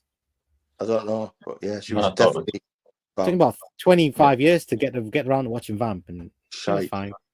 No way is Reanimator top gross. I agree, man. Somebody check this shit out because that's what AI tells me. 1985 Phenomena, my favorite Argento flick. Oh my god, Dutch film buff. God, I watched Phenomena like last year or year before, and I was like, this is awful, man. It's so bad. That's weird. Then Fright Night, then Day of the Dead. Excellent picks. Phenomena, man. That's that movie. Right. Right, we're on 1986. Right, we're all going to say the same. Let's do the 3-2-1. Let's do the 3-2-1 for 1986. It's 3, 2, 1. 2, 1. Aliens. Jason Lives. Sorry, I've got to pick Jason Lives. I've got to pick Jason Lives. I'm sorry. The Fly. To be fair, I mean, Jason Lives is good, and I was torn because I thought, I've watched it. I get enjoyment out of it, but I've watched Aliens a lot more. And if it was classing Aliens as a horror movie, and we are, because we've already talked about it, Aliens, man, hands down. Dude, to be fair, I didn't know Aliens. It's like an epic movie, so it's not like a movie you can just blast on. I can't do that because it's. Of course you can. Like, it's an epic movie. Of course you can, Tony. Watch can't do that. Aliens all the time. I save it for special occasions. I don't. But Jason Lives. To knock that on a bloody Sunday morning at 9:30 in the morning while I'm on my cereal, I can knock on Jason Lives and just have an awesome time. You can't watch. You can't watch. Be in the right atmosphere and make the most of it because it's one of them movies where you want to have everything just right and watch it. But, well, remember, these are our personal picks. It's what you enjoy most, and if you enjoy Jason Lives, if Jason Lives wasn't there, dude, I would pick Aliens. 100% would have picked Aliens, but Jason Lives is there, so I've got to pick After all those three movies, I think I've watched Aliens the most, then The Fly, then Jason Lives. Yeah. Right. Yeah. Did you pick The Fly, Elwood? Well, yeah, The Fly, yeah. Oh, okay. You picked The Fly. All right, so we've got 3. I didn't even hear that. I didn't even hear that. Oh, I thought you said Aliens as well. So shit, right, The Fly. You never. All right. Bastards. Well, 3 excellent picks there anyway. 3 good really picks, man. Yeah. Yeah. Aliens is the best movie. Don't get me wrong. Aliens is the best movie, but fun and enjoyment, it's Jason Lives all the way for me. Okay. Right. Quickly do the. Michael Myers. Sorry, Vass. Phenomena is my favorite Argento too. Have you not watched Suspiria, dude? Have you not watched Suspiria? I know you have, but give him a ring. He loves Phenomena so much. I Phenomena on widescreen store-bought VHS clamshell case. It was okay-ish fun. I mean, that's as far as I'd go, but I wouldn't go any further. Maximum Overdrive. There you go. It's a fun movie, but it was way down on my list. We love Maximum. I bought Friday 6 in theaters. Oh, he saw it in the cinema. That's amazing. I'm jealous. Aliens I saw in theaters too and paid for it. I love it, but for me it's sci-fi, not horror. Dude, it's sci-fi horror. It's sci-fi horror. It's not sci-fi horror. It's sci-fi horror.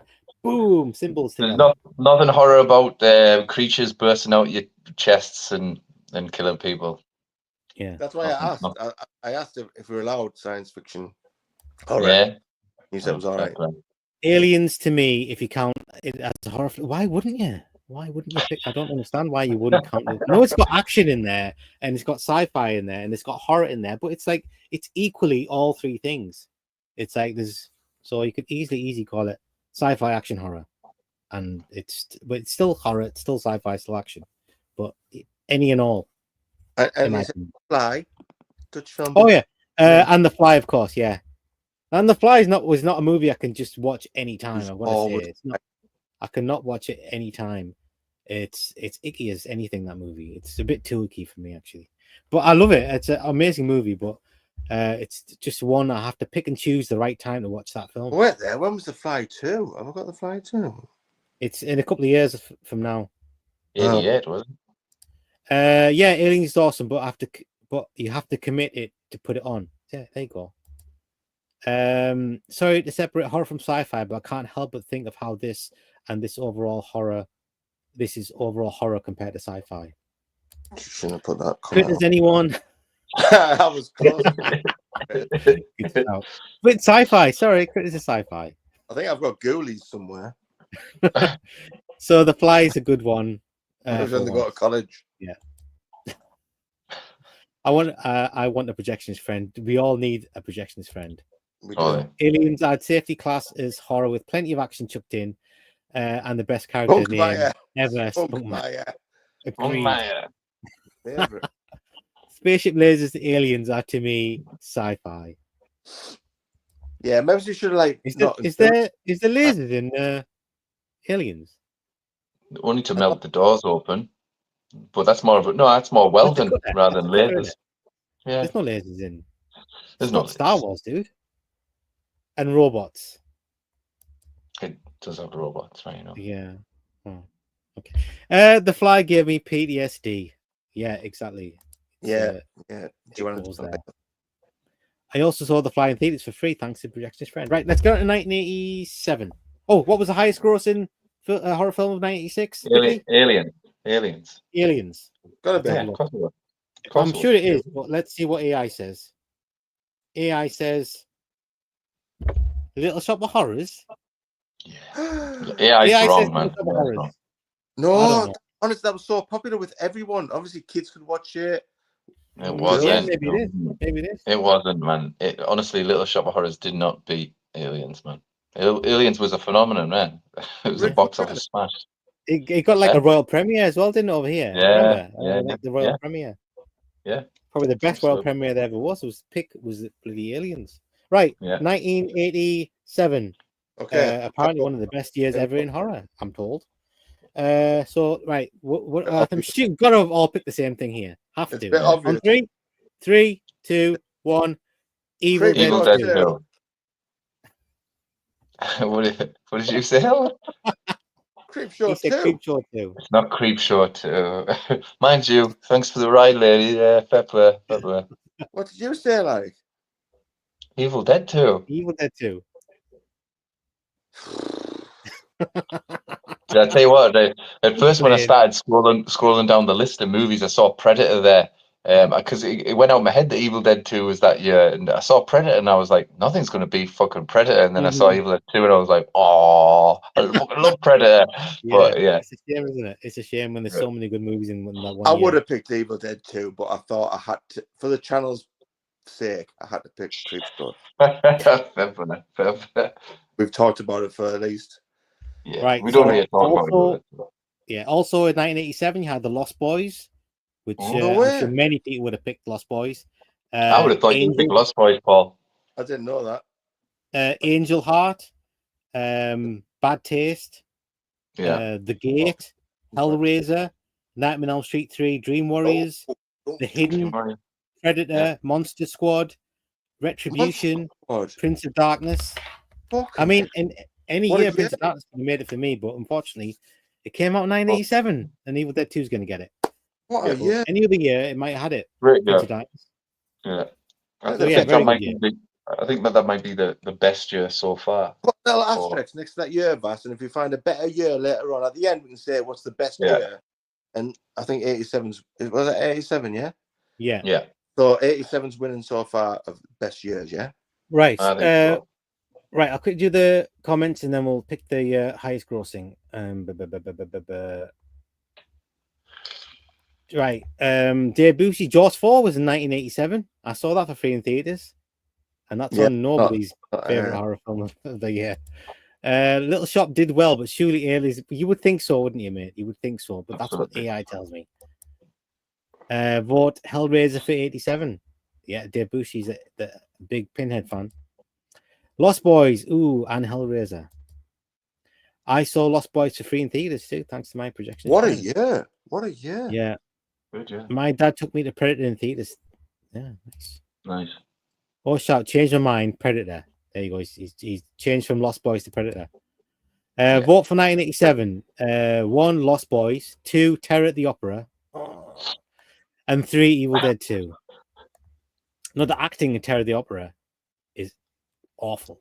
Absolutely awful acting in that movie. But it's got some nice visuals. Yeah, super good year. Super good year. Nightmare on Elm Street 3 I saw for free in theaters too. What Dream Warriors was 1980? Was it? Yeah. That didn't even come up on my list when I was searching. Nightmare. Okay, yeah, got that one. Forgot Dolls got 86. So Dawes in 86. It says here Dawes is 87. But maybe I'm wrong. Yeah, it's weird, isn't it? Oh, okay. For AI balls, apparently it is. Yes, let's maybe switch the comments off. Predator, I find sci-fi. Dave Bougie says Predator sci-fi. He's an alien from outer space. It is, yeah, he's an alien, isn't he? Yeah. Why don't we do the comments every 5 years, and then we'll at least last 5 years, and then we ask our commenteers to put their to do their 5 years what they and then we'll go through them for every 5 years, and then we've got some continuity to it. Let's do that. We love a bit of continuity. You want to do that? Let me just finish 87 off then, yeah? Yeah.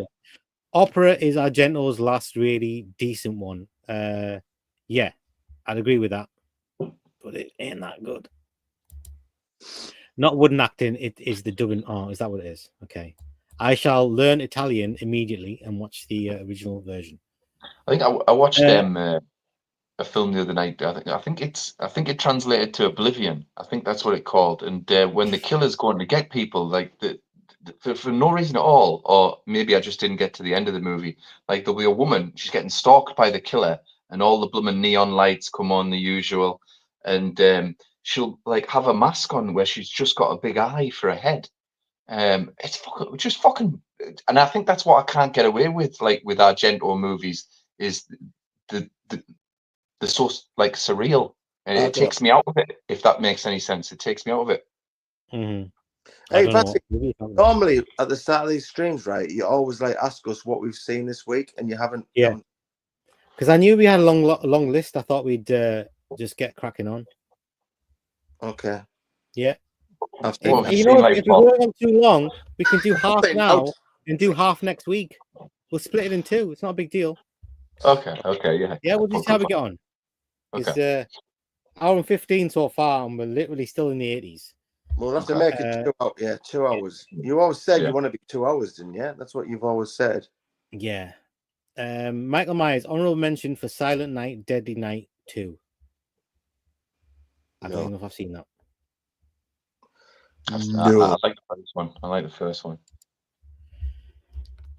Right, we're on 1988. Okay. Here we go. Ooh. Oh, wait. Stop. What was the highest grossing movie? Predator. 7. It was Predator. You're right, Predator. So it must be horror, because AI says it's Predator.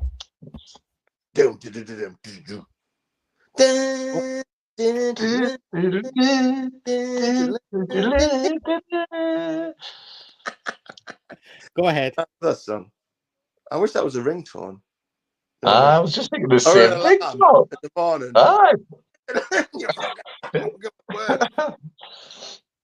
Anyway, 1988. Yeah. I was torn. And I was thinking what you guys were going to say, and I think I know what you're going to say. So I went for Brain Damage with Elmer, the little alien thing. Oh, yeah. I think you guys are going to say They Live. So. Oh, I've gone for The Blob. I've gone for The Blob as well. What, over They Live? Yeah. Just for enjoyability of that. I mean, I love They Live, but The Blob is like, it's fun. It's awesome. And it's got the fucking scene where a woman gets pulled through a plug hole, man. I love the plug hole scene. It's my favorite. Yeah, awesome. Yeah, no, I went for that one as well. I mean, I'm a fan of the original The Blob, but like, how are They Live though? It's awesome. They Live's awesome. It is. Yeah, They Live's brilliant. I mean, I've got They Live and I don't got The Blob, but when I was thinking about like favorite ones, like I hate saying things I have issues with because it's such a good movie, but another one of Carpenter's, the pacing in the first half takes a while. Takes a while to warm up. They could have tightened that shit up, man. If they just tightened up maybe 10 minutes off that first 40 minutes, it would be a perfect movie. But it's really hard to get through. And the music, it's just literally slower. Is it just me? But the music is slow as well, so it kind of slows down the slow bit of the movie. It is. I mean, story-wise, it's unbeatable, and like it's a movie of two halves. Like, you know, things kind of the second half of the movie, you've got the best movie fight in history on there. And then you've got all these cool. It's like 15 minutes or something daft like that. It's a long fucking. Yeah, but it's great. It's great. And yeah, it's awesome, man. And you know, Rowdy Roddy Piper, you know, can't act very well. So John Carpenter went, you know what, just fucking clothesline, do your wrestling thing. We'll do 15 minutes of that. This movie's got to last 90 minutes, so we'll do 15 minutes of you doing wrestling. Happy days. Quality. He said. Right. No okay, bother. you guys unpicked it. I'm changing my mind to They Live rather than Brain Damage. They Live is better than Brain Damage, right? Oh, it is. But and Alma. Aye. How do you spell it? E-L. Earlier. M-E-R. Yeah. What? Elmer. Elmer. Elmer, isn't it? Just Elmer, isn't it? Elmer. No. Elmer. It's A-Y-L-M-E-R. Is that right? That's a long name because you thought, yeah. Yeah, I would Google it earlier because I was like, the director, that's his best movie, man. That Frank Henlott, or whatever his name is. It's his absolute best movie. Frankenhooker, didn't he? What are you talking about? Yeah, he did loads of weird ones, Basket Case and all sorts. But that's Basket Case. I prefer Basket Case. I prefer Basket Case to Brain. It's like, yeah, big time. I remember we did the thing on that Basket Case, and it was the first time watch, wasn't it? Yeah, I had a blast at that. Basket Case 1, 2, 3, 4, 5. Biting my lips. Right. Other movies in 1988, we've got Child's Play, Brain Damage, Friday Night Part 2, which is an excellent sequel, Friday the 13th Part 7, which is one of the stronger Friday the 13th, Halloween 4, Hellbound Hellraiser 2. We've got loads of sequels. Oh, God. And Phantasm 2. That was going to get picked. Yeah. That would have been Phantasm 2. Would it get picked? Yeah, Phantasm 2. We used to watch that a lot, didn't we? We used to watch that. We did. I was never a fan. Yeah. So am I doing the comments? I'm doing the comments. I'm confused. No, you're not doing the comments. Because every 5 years. 10 comments for 1988. Yeah? Comments after 2000. Go to 2000, then we'll do the comments. Serious? Yeah. It's going to be... It's 2024 now. They're going to be out of date, though. What about go to 1990? Go to 1990. Let's get to another decade. Yeah. Decade every decade. So we'll do 1989, and then before we do 1990, we'll go to the comments. Got it. Brilliant idea. Yeah. If that's what you want, that's what we're at. Pretty highest grossing film of 1988. Well, it wasn't Brain Damage. It wasn't The Blob. Don't know. It was Halloween 4, Return of Michael Myers. Oh, God. Fucking hell. Shit. Right. Okay, I'm not reading the comments, I'm afraid. I have to just hang on to a little bit longer, and then we'll get the comments. 1989. Not the best year. What's your pick? 1989, right. Here we go. Pet Sematary. Pet Sematary for me as well.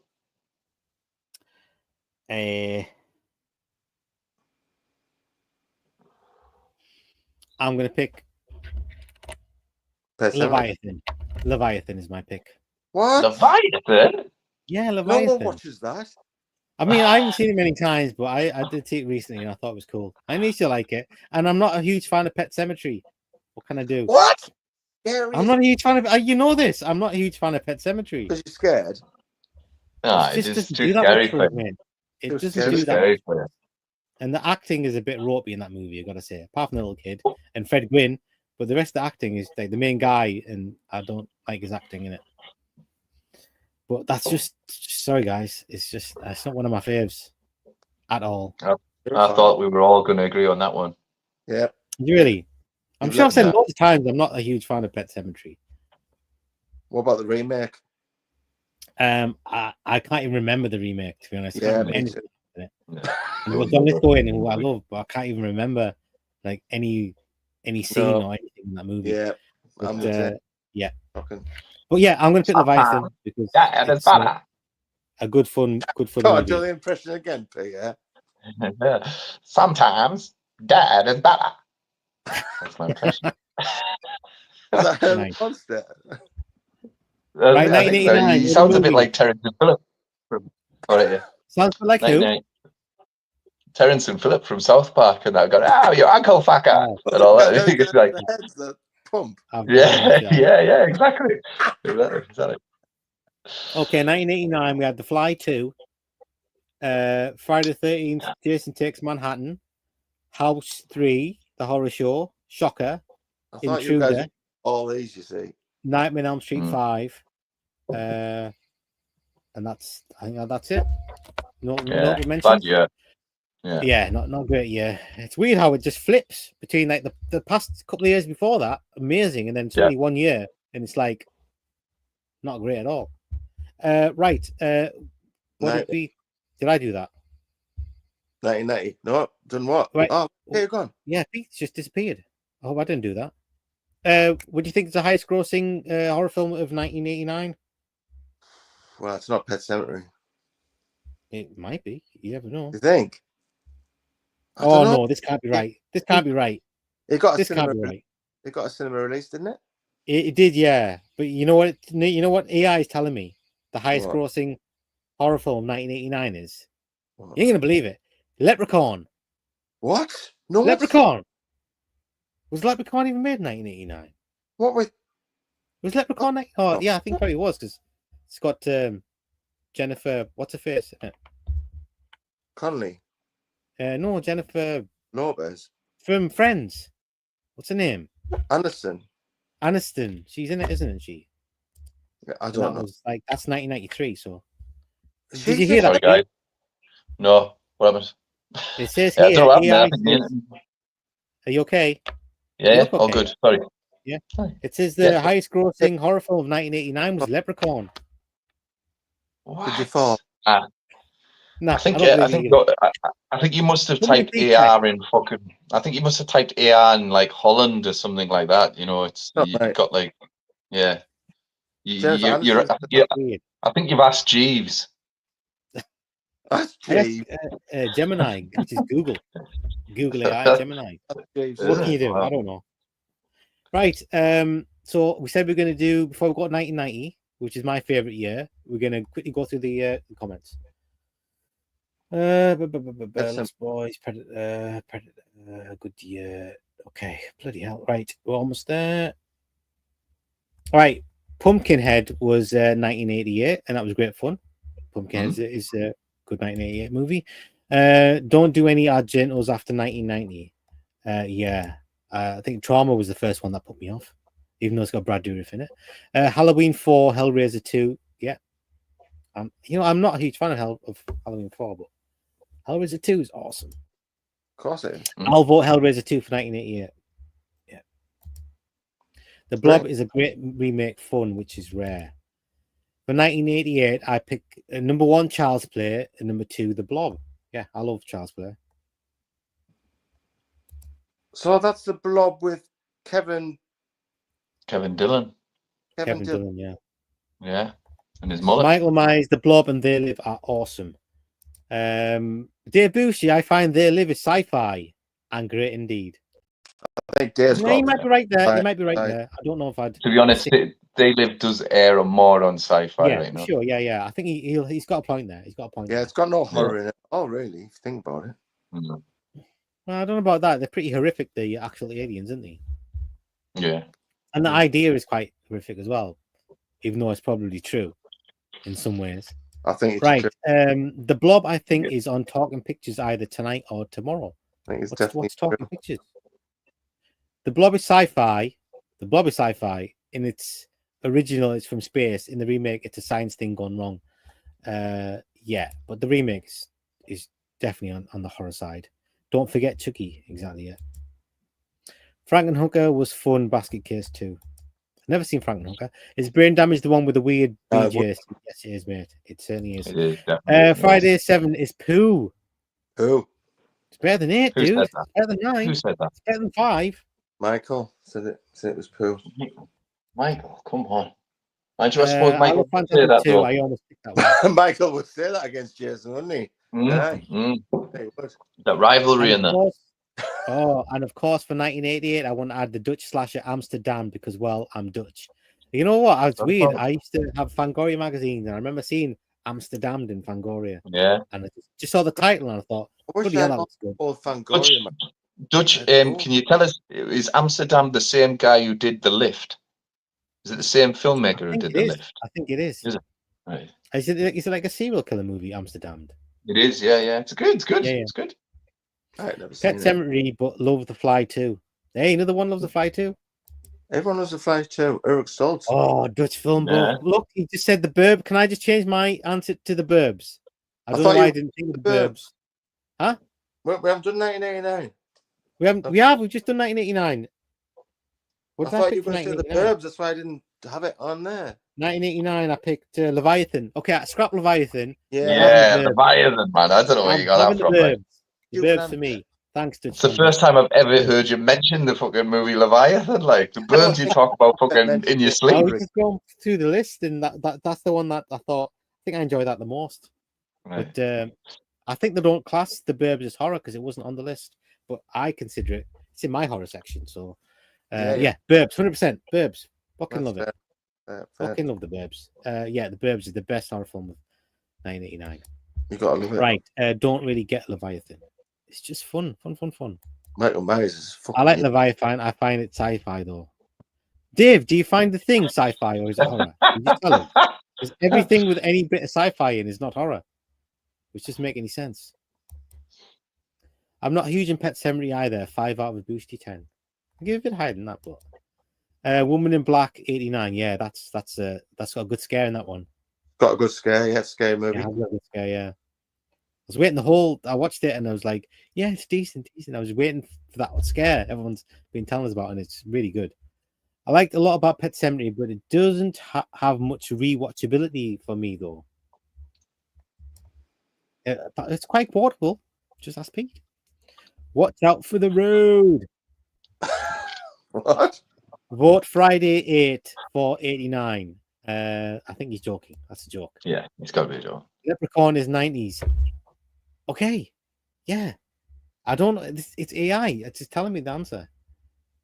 Why did you just get Wikipedia and not the AI computer? Why didn't you just ask actual? I did my list and I thought, I wonder what the high things. So I thought I just turned AI on and said, look, tell me what the highest grossing horror movies for the last 50 years, please. And it came out. Right, okay. And then, but some of them are just fucking made up. I don't understand. Some of them I'm sure are right, but I don't know where it's getting its info from. I don't trust AI at all. Pet Sematary, I'm sure, made like 50 or 60 mil. No way on earth did Leprechaun did that. Couldn't have made 50, 60 mil. Pet Sematary. Come on. Somebody look that up. No way. Bullshit. I've never seen one of them. No, he's saying Pet Sematary made 50, 60 mil at the box office. It wasn't even a big hit, was it? Was it a massive hit? I know it made a sequel, but I think Jeeves has been on the wine. Yeah. Forgot Shocker. Yeah, Shocker's a good fun one. Chucky 2 is my vote. Oh, he's gone ahead again. Damn. I'm telling you. I'm going to ring you in the middle of the night. I used to love the poster for The Lift, Pete. What? Isn't the poster awesome? It's like just a hand sticking out of the lift, like a severed hand. Yeah. Little girl there with a teddy bear. Yeah. That's exactly it, man. Right, let's do 1990. Right, we're on 1990, right, cool. Which is my favorite year. And what do you pick? Okay, so I think I'm not, because I was always thinking about what you guys were going to pick. It's what you enjoy, Elwood. It's what you that was it. Well, what I've watched the most would be Tremors. Yeah, fucking forgot about Tremors. That's your move right there. Yeah. Misery is a better movie. Yeah, so it is. So you going with Misery? Misery is a great choice, by the way. Yeah. I listen. I was toiling with Misery, but I've gone with Exorcist 3. I know you would do that. Yeah, I'm going with Exorcist 3 because I've watched it loads and it's got the best jump scare ever. It's got the best jump scare I think I've ever seen. I'll go with Exorcist 3 as well. Yeah, because it's one of my favorite movies of But, yeah, all the whole time. film, It's that one- portable and it's scary and it's atmospheric, and it's got George C. Scott and Brad Dourif in it. And those scenes in the cell are like some of the best scenes ever in any movie. Like seriously, doesn't matter if horror or not horror. Those scenes are like. Where there, fucking Bossy? impressive. You said you bought the 4K version. It was shit. Who said? Who said? You said. Me? No, Yeah, I said I got a rip of a high quality version, and it wasn't as good because it was so clear. You could see like when they didn't use the person's face, like you can see all these bits that weren't. Aye. Yeah, but because it's one of those movies where you intensely just watch it because it's like a super intense movie. But yeah. So I won that one again. Right, okay, next year. 1991. But I think Misery will be the highest grossing horror movie of that year for sure. Oh, yeah, well, let me just quickly tell you the other movies that came out that year. It came out that year. Misery, Flatliners, Jacob's Ladder, Arachnophobia, Nightbreed. Peter, that's what I thought you would say. Yeah, I thought maybe. But again, I'm going for watchability, and Jacob's Ladder is one of those ones that I do have to dare myself to watch because it's fucking that harrowing. Yeah. And Predator 2, which I consider. I'd say Predator 2 enjoyability. No, I'm sticking with Exorcist 3. So, what do you say? Was the highest grossing movie? You think? It's got to be Misery, isn't it? It was #1 across the world. Got Best Picture Oscar. According to AI, it was Arachnophobia. Oh, right, fair enough. That makes sense. But Arachnophobia, but I should remind you, Arachnophobia is a horror film, I guess. Yeah, spiders. Why are you doubting it for? Is that not just like never? It never popped up on my list. To be fair, if Arachnophobia was there, I would have swithered for a bit. I would have swithered because it is a good movie, like. I think I went to the cinema about 3 times to watch Arachnophobia as well. I don't know why. Right. Yeah, that's my favorite year. Now. Research for the sequel. That's why. That's what it was. It was Arachnophobia 2. Exactly. Right, so you got 1991. Yeah. Right, 1991. Go on, Elwood. Oh, we're on 1991, are we? Yeah. It was. I think this was a hard year. In fact, I haven't got my list up. I've just got my notes up. I said Cape Fear. I said Cape Fear. We went to the cinema to see that, didn't we? Did we? Did you go there? I think me and you went, didn't we, Pete? I don't know. Can't remember. I saw it at the cinema. I must have been with somebody. Wasn't by myself. I don't think I went to the cinema to see it. Yes, it was. Who I went with, I 100% went to see. Maybe it was my brother, maybe. But I went to the cinema to see that. Yeah, Cape Fear for me as well. I watched it recently, and it fucking still lands that movie. Like, it's great. Apart from the boat at the end. Counselor. I like that. I like speaks in tongues and that go as he's drowning. It's like who lives in a pineapple under the sea. Right, I picked for 1991. I picked People in the Stairs because I'm a huge fan of that film. Nice. I love People in the Stairs. That didn't even That is one fun movie to watch. Yeah, and it's a good laugh, and it's mental and over the top. That's a wicked movie. That's not even my pick. Wikipedia list for that year. But I could have well picked Cape Fear. There wasn't that much to pick from, to be honest, for 1991. No, it was a shit. Only other one I've got is Body Parts, which is a good film, but that's it. Really, there's like nothing else that sticks out at all for 1991. Body Parts is not a good film. It's good. I watched it just a few months ago. It's a good film. Nothing wrong with it. Child's Play 3. Dolly Dearest. Dolly Dearest is.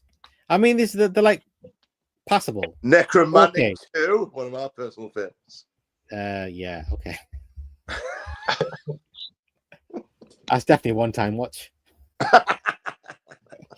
And never again. I don't know how they got away with that shit. Right, highest grossing movie of 1991?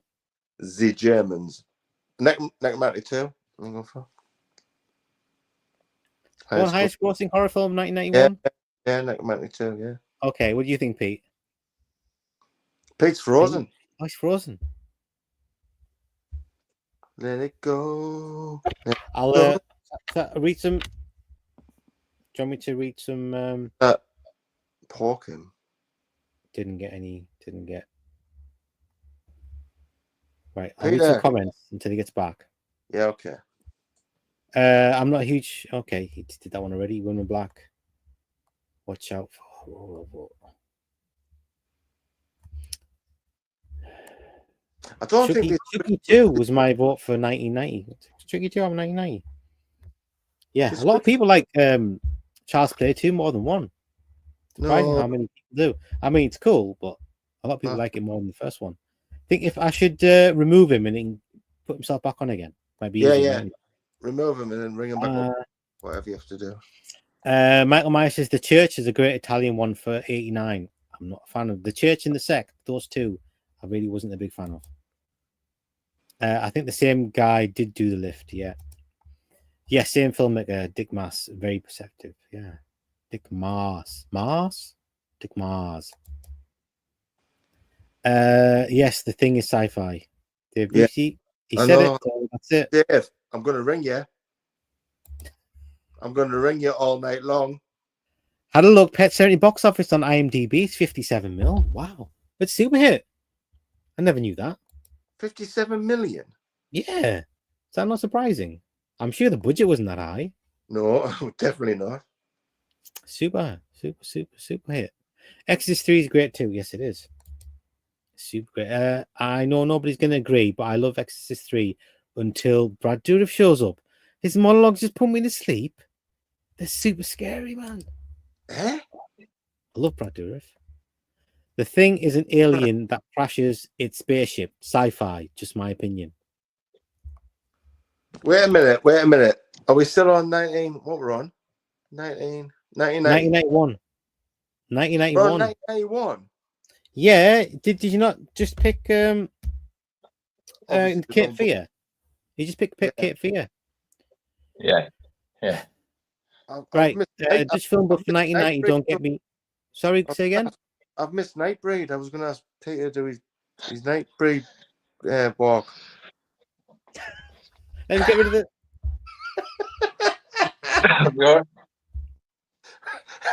Why is it so funny? Toggle, man, toggle. I'm having deja vu here. Proper deja vu. Dutch film book for 1919. Don't get me mad for not picking the obvious ones. Jacob's Ladder, awesome. Reflecting Skin, I don't know what that is. The horror movie from that year I saw the most, which is the Killer 8 movie Shakma. No, I haven't seen that. Shakma. I think that's on Prime. I think that's on Prime. That one. Everything's on Did he have a mate called Pliers? Is it Shakma Dean and Pliers? Tease me, no? Maybe, could be. I saw Predator 2 in theaters and paid for it. I really like it, just not as much as the first one. Night of the Living Dead remake, Tales from the Dark Side, Misery, all 1990. I never liked Tales from the Dark Side. Nah, not me. Yeah, me neither. Would you say The Thing has more horror going on than Misery? No, that's too. Yes, of course it does, man. Of course it does. Has a big fucking dogs with faces split apart and that, man. Science fiction. It's literally got monsters upon monsters upon monsters. Michael Myers says he's cracked it. Silence of the Lambs was the highest grossing horror film of 1991. Yeah, you would have thought so, yeah. I thought of Shakma, but didn't think anyone would know what I was on about. Shakma Damus and Pliers. Hasn't Shakma got Peter Vincent in it? The guy who plays Peter Vincent. I'm sure he's in Shakma. Puppet Master 2 is my vote for the fun horror of 1990. Puppet Master 2. That's rough. 1991, Lambs, People Under the Stairs, and The Italian, The Sect. People Under the Stairs. Is that 1990? Is it? 1991. Oh. As if no one chose Lambs. Yeah, none of us did pick Science. KP is better than Sounds of I'm losing me here. KP is better. Yeah, Two Evil Eyes. Was that 1991? Dolly Dearest, I found overall disappointing. Necromantic 2, that's classic, says Michael Myers. Shakma scared the hell out of me, Michael. Always had to watch it with a friend. I'm going to check that out. Losing me, yeah. I was 12 years old, I think. Need to track down Shakma. I haven't seen it in eons. I'm pretty sure it's on Prime. unless it's been taken off. Jacob's Ladder, it's good, very weird. It's very good, very weird. Yeah, it's Peter being like the Flash. That's this the. Yeah. Doing Nightbreed. Shakma was monkey fun. Shakma is wild campy fun. Misery is more of a psychological thriller. The Thing is pretty much body horror. Horror. Emphasis on the horror. Horror. Is that the word? Yeah, Roddy McDowell is in Shakma. He took the money. Lambs is more psychological horror than regular horror. I don't know why you need to like break it down so much. Like, take it how you want to take it. You don't have to like be so specific. Right, we're on 1992, guys. Right, what have I got? Let's have a little look at my list again. Sorry, because I was looking at the last year. We're on what? What year? 1992. We're only on 1992. Yeah, I think we're gonna have to split this in two parts. Wait a minute. Oh, sorry, being a little bitch again. Fire what with me? Nice. Good shout. Yeah. Good shout. That's a good shout. I don't actually like it myself, but that is a good shout. Scary though. It's one of those love it or hate it movies. I love Twin Peaks, and then I watched that, and it had such a different vibe to Twin Peaks. Yeah. It just put me off. Proper Literally scary. put me off. I couldn't relate it to the vibe I was getting from Twin Peaks and why I enjoyed Twin Peaks. It was a bit different, yeah, but that man's mind is just, what the hell's going on? Did you watch the new season of Twin Peaks? Yeah, I did. Yeah, I don't remember much about it though. Trippy, but very good. There was one episode when it was just like it was just like the clouds. Yeah. Agent Cooper didn't come into like episode 12. What's the matter with that man? No, he's not. Defies expectations. That's what he. It's that's a what thing he does. from my childhood, and Yeah, I'll always love it. It's just it reminds me of better times. Twin Peaks, if I want me. Okay. What you get, Pete? Sleepwalkers. No. What are you talking about? I just said that a while ago. I'm going with Raising Cane. Yeah, I've got Raising Cane as well. Well done. I'm proud. I'm so proud of you, Pete. Yeah, well, I mean, to be honest with you, it wasn't a very good year. I remember looking through thinking, what the fuck? And yeah, literally, my number 2 was Sleepwalkers, and I thought, I spent about 5 minutes. Do I like Raising Cane better? And I'm like, well, you own both movies. Which one do you watch most now? And Raising Cane, like, right enough. So yeah, Raising Cane. You know what's funny? I all the way through, I had bloody Dr. Giggles was my pick. The most enjoyable, like the one I like the most. 1992 was fucking Dr. Giggles because I love that film. And then Raising Cane came, and I thought, fuck Dr. Giggles, it's Raising Cane. I couldn't be mile. Give me Raising Cane. So other movies in 1992. Fucking brilliant, isn't he? It's brilliant in that. Where's he gone? Alien 3 came out in 1992. Army of Darkness, 1992. Dracula. Surprised you didn't pick Dracula. What? No, Bram Stoker's Dracula. Yeah. Was it? You love that, don't you? I do love it. Yeah. That's 1992. Candyman, 1992. Dead Alive, Brain Dead, 1992. Yeah. And I can see. I don't know if it counts, but Michael Myers just said, "Can I have Ghostwatch?" 1992. No, TV. TV. Mind you, but saying that though, Salem's Lot. Fassy had Salem's Lot. Yeah, but it was released as a movie, though, isn't it? It was released as a movie. Come on now, come on. It's a TV movie. I mean, I couldn't have it the either. remake was loads better. Also a movie. The remake of Salem's Lot was just divine. So good, so good. Right. I think we're done with 1992. What's the highest grossing, do you think? Oh, it's pretty obvious. Don't know. Is the one with the biggest budget. I've just said it. The one that Elwood likes. I know you have, and I've just forgotten it. Me too. What? Fire what me? No, Bram Stoker's Dracula. Oh, yeah. Huge budget. Well, look at all that. We definitely watched that together at the cinema, didn't we? Yeah, we did. Yeah, that was like, ooh, look, there's a big eye in the background. Yeah. Right. Are we hanging on with the comments, or are we doing it straight away? No, What do you? just keep on going. Yeah, well, I was just thinking there, Vass. Right, we should probably stop. We should do. We should probably stop at 2000 because then we're 24 movies in and we years in, and then we've got 24 to go. And maybe we'll do we get to 1995, do some comments, and then do the final bit. How does that sound? Yeah. Good. Okay. Right, Mandingo. Yeah, we can do that. Yeah. let's do that. So what we up to 1993. 1993. Okay. Not the great year. Go ahead. It was the worst year, I think. Yeah, it's pretty shit. Oh, Go on, Elwood. What's yours? Shit. Yeah, I struggled with this year. I thought it was fucking garbage. Mm-hmm. So I went for, I think it's John Carpenter. His little body bags, you know, the little short movies that he made. Oh yeah. John Carpenter's Body Bags. Because it was a hard, nothing was. Have good. you gone with body bags? I went for body bags. No, that garbage Seriously? was built. That garbage one was built. Yeah. Yeah, that was the only decent one in the whole thing. Yeah. That's the only one I could remember. I've gone with changed Army of that Darkness. to part one. Remember for what?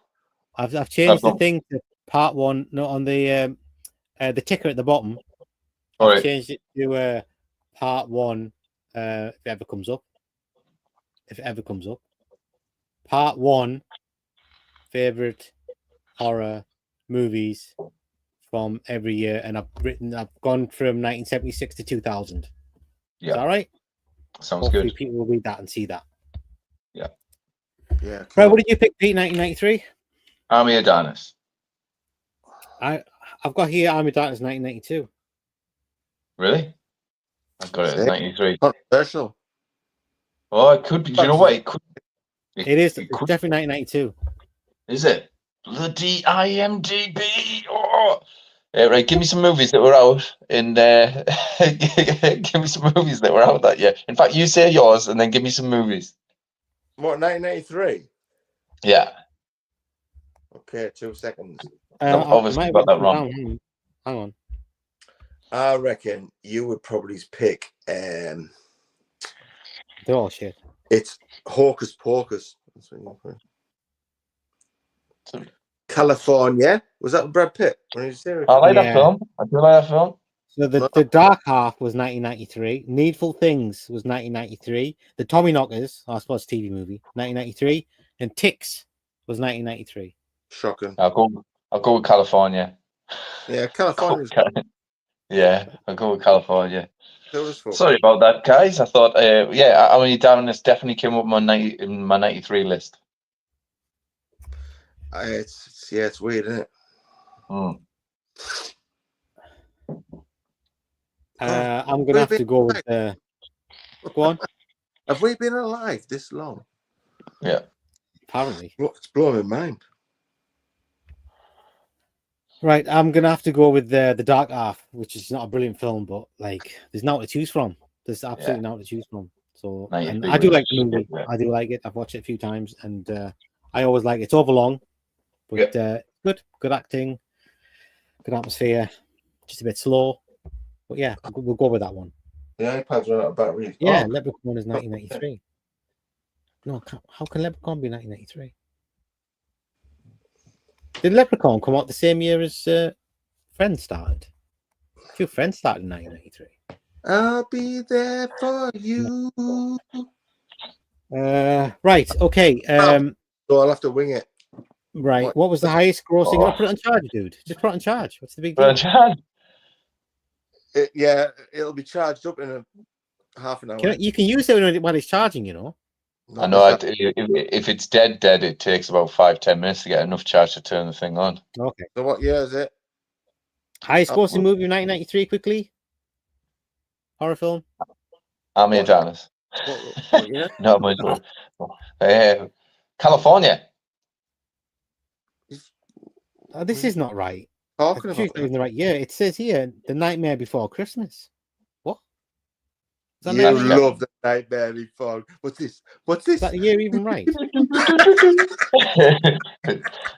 That's not a horror film, though, man. Come on. No, You've got it on now. Oh, the years are correct. You got a Christmas tree. Apparently, Just pan round, AI thinks it's a horror film, and it was the highest grossing horror film. Right, should we go 1984? Okay. Yeah. Another not great year. Go on, Elwood. What's your pick for 1994? Okay. Can you remember? Where there? Do you think I can if I just scroll up a bit and then slide this? Can I see my notes? Because obviously You should be able to, mate. Yeah, you should be able to. Right, 1994 says 1990. Have you gone? Have you gone? We can hear you. We can hear you. Yeah, we can hear you. That's what counts. I don't even think that's real. But what? Where you at? Oh, yeah. We can hear you. Yeah. Right. What was it? I said brain scan. Oh no, brain scan. Yeah, brain scan. That's the one. Yeah, that's it. That's the Edward Furlong. That's the Edward Furlong movie. Yeah. Edward. Is that what you're thinking? Yeah. You got it there, Vass. Have you got it? Ooh, has it got a commentary? I don't think so. It's literally just the movie and nothing else. Honestly, no special. Nah. Nothing. Nah. The Trickster. The Trickster. That's the guy. Yeah, brain scan. It was. I used to love this movie quite a lot, but it doesn't really hold up. It makes no sense at all. The movie makes no sense whatsoever. Yes, it does. I live my life by that movie. You know, at the end of Brain Scan, right? There's a bit after the movie finishes, and he's like, "Wait a second, have you forgotten about something?" And then they show like a foot or something about a severed foot, and I'm like, "What did I do anything?" That wasn't there. Because it was all a dream anyway. It was all a fucking dream. No, it wasn't. It was a dream. Was it? Yeah. The whole movie was a dream. Anyway, forget Brain Scan. It's a good pick. I mean, it is a good film. What's your pick, Pete? I know your pick. But go on. In the Mouth of Madness. In the Mouth of Madness. Yeah. Of course it is. Thought you were going to pick that. Have I got In the Mouth of Madness there? Can't go wrong with that. Yeah, that's my pick too.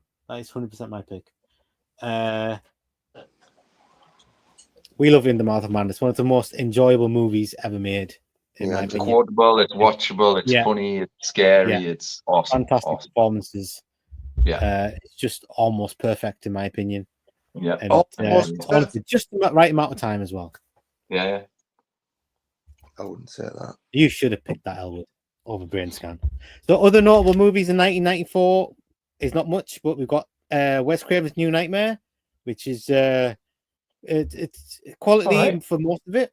Interview with the Vampire, which I have no recollection of. I've got it as well, and I have no recollection of any of Interview with the Vampire. I don't know everyone's in that. Yeah. Are you guys a fan of Interview with the Vampire?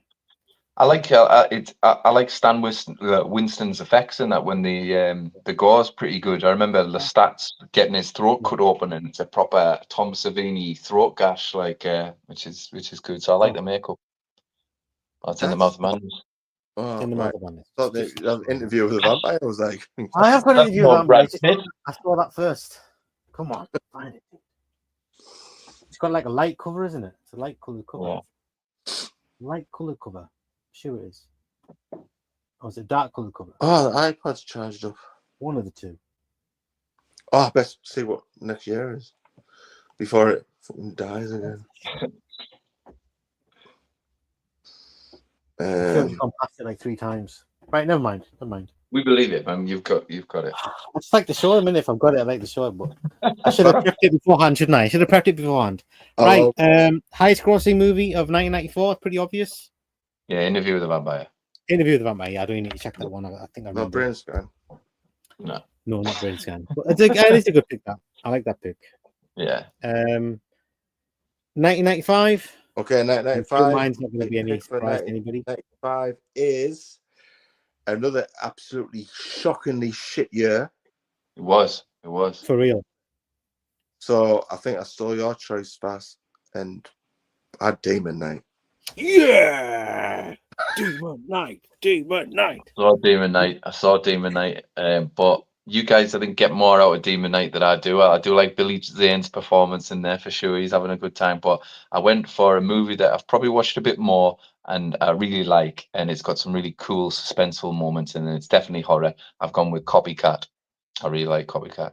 What with okay. Sigourney? Sigourney Yeah. Weaver, where she's Sigourney agoraphobic Weaver. and that.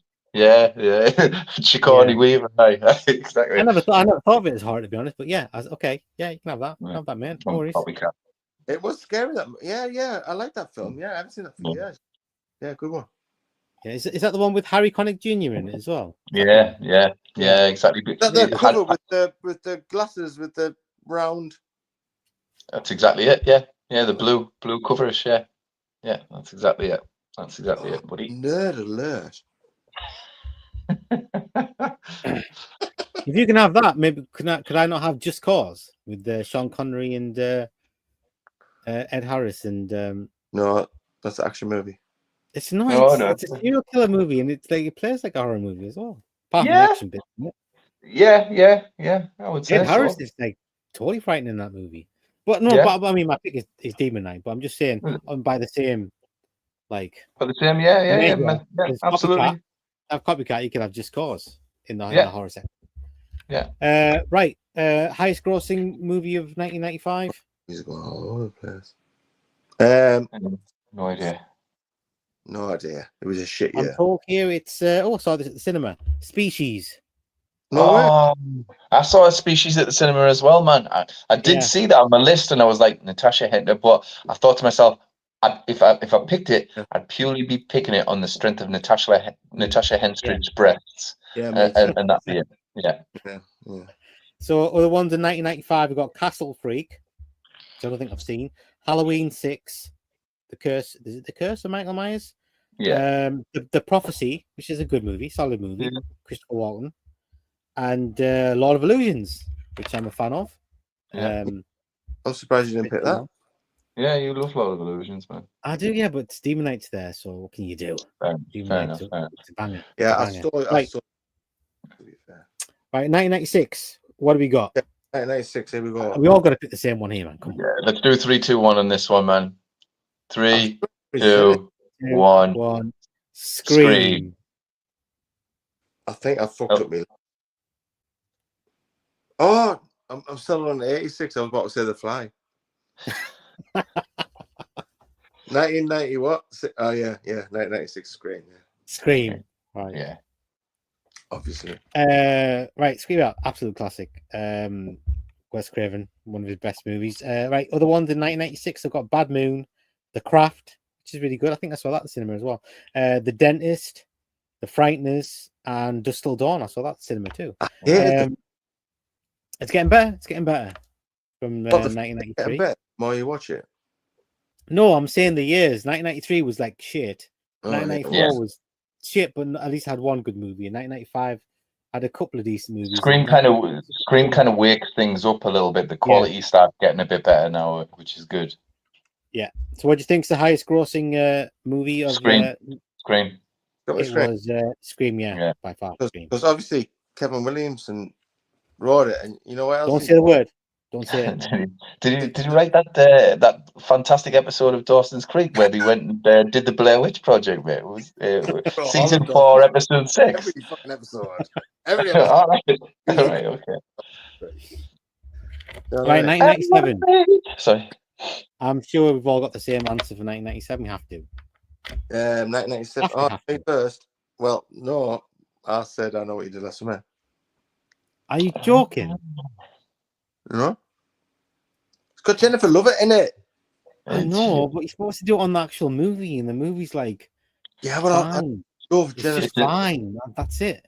It's like, it goes on your own personal enjoyment of the movie. So if you personally enjoyed it, how much? Have it. But I'll pick it 10 times better. Go on, mine's Event Horizon. Mine's Event Horizon. Of course it is. I'm like, no, I would rather watch Jennifer Love Hewitt than fucking Event Horizon. Event Horizon's awesome, man. It's awesome. Event Horizon is one of those movies that gets better and better, like, as well. Not as good as Jennifer Love. Did we do a watch party of Event Horizon? No, don't think so. We should. We should. Should we do one? Yeah, we should do one. Do one in about a year. How we do it? Huh? We haven't done one in about a year. We should bloody get one done. We keep getting kicked off. We keep getting banned, though. That's the thing. We're not very good at it. What else in it? What else? Be careful. Who was your mate who has the little telly? Gareth. Gareth. Is that the only way you can do it? Have the little telly? Or have no telly at all and just like. You never get shut down. You never get shut down. Like, but. Yeah. Do you know what? I've seen these things, these people on TikTok, right? And they seem to be getting away with playing large chunks of movies, but they have this kind of weird, like, video effect on it. And it's like a watermark that flows through the picture.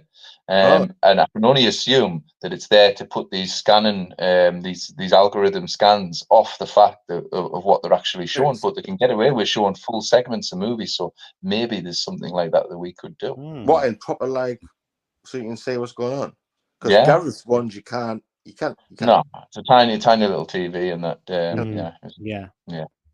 And it's like jittery as well, so it's not even like a flowing picture. I don't know how it is on his end, but when you watch it, it's like. But if you got cut off frame, you skips a few frames. You got cut off with the Indian It, didn't you? I did, yeah. Literally, no one 30 seconds, 30 seconds. And they took the whole stream down. Exactly, nobody's saying that ever. So exactly, it's nuts. Yeah, right. 8 seconds of it now. Yeah, 1997. We have Elwood's pick. I know what you did last summer. The Relic, which I like. Anaconda, which is fun, I guess. Alien Resurrection, which I saw at the pictures. I actually saw Anaconda at the pictures. I saw the Relic at the pictures as well. That must be when I used to go to the pictures a lot. Wishmaster, which is pretty good. And Night Watch, which I like very, very much. Guys like Night Watch? Which one was that? The Russian one with Nick Nolte, and it was the remake of the I don't know what country it is. Oli Bordenal, what's his name?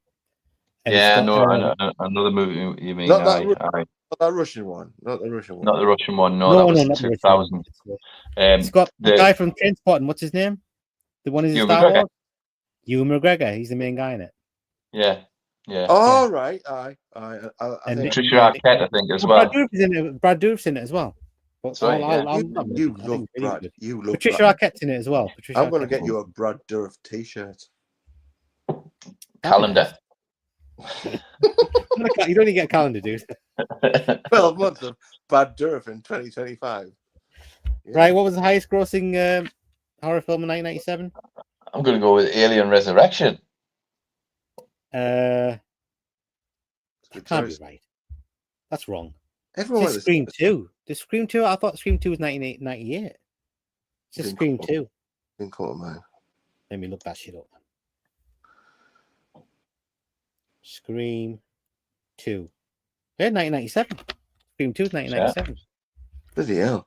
Wow. That was the highest. Well, that one out. Yeah, it's going to be. Right, 1998. Okay, 1998, here we go. I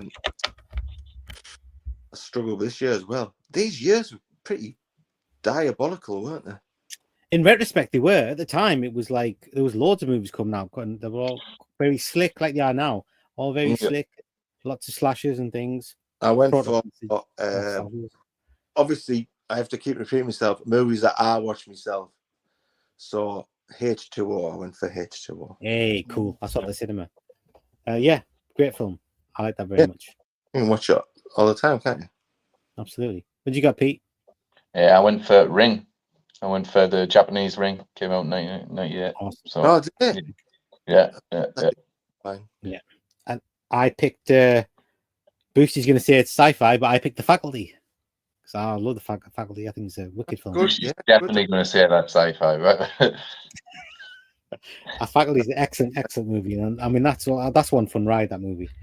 Yeah. Other ones, we've got the Blade, was that year? Deep Rising, and Urban Legend. Urban Legend? Who's in that? Yeah. Is it Pacey? Joshua Jackson?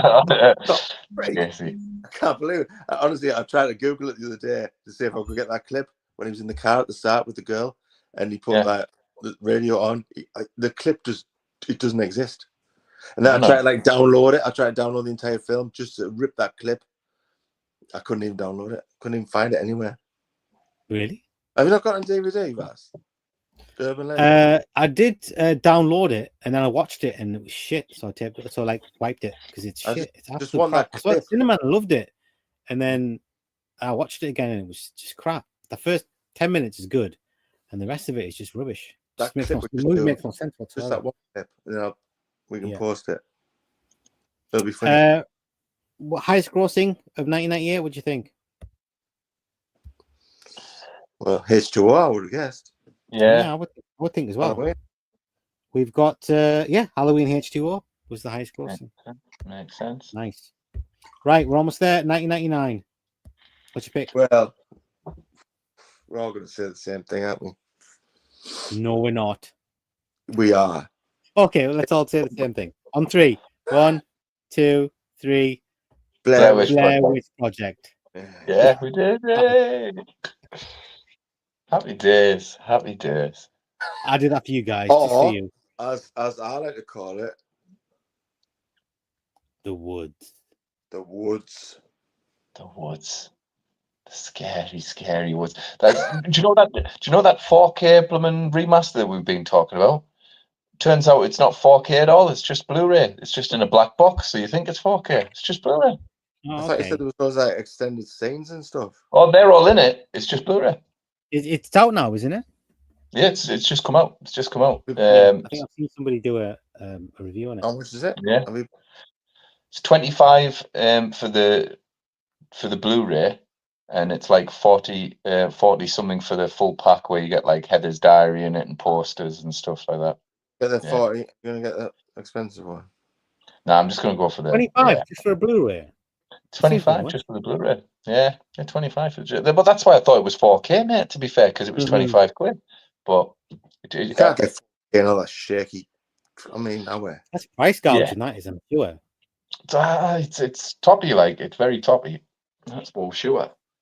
Right. Other movies from 1999. We've got Audition, Deep Blue Sea, End of Days, House on Haunted Hill, The Awful Idle Hands, and Lake Placid.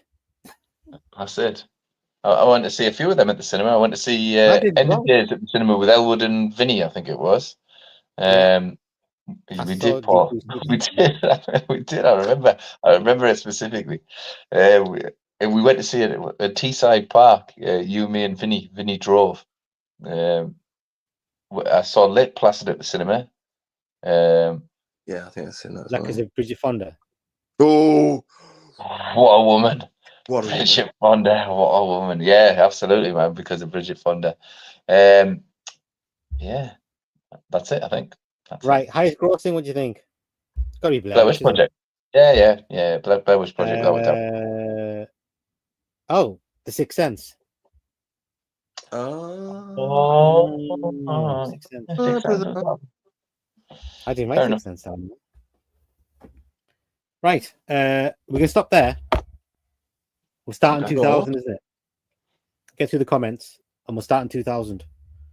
Gone over 2 hours, 2 hours and 15. All right, fair enough. Let's get through these comments. Okay. I don't know why I thought we were going to get through this in one go. No idea. So desperate to say Blair Witch 2 Book of Shadows. David. I did think that was coming up, man. I have to say, once I hit 2000, my choices start separating from the expected ones. We were always going to pick Aliens. We were always going to pick the Blair Witch Project, things like that. My choices start going a little bit more left field now. To be fair. Right, we have to go all the way back to 1992, I think. Looking like.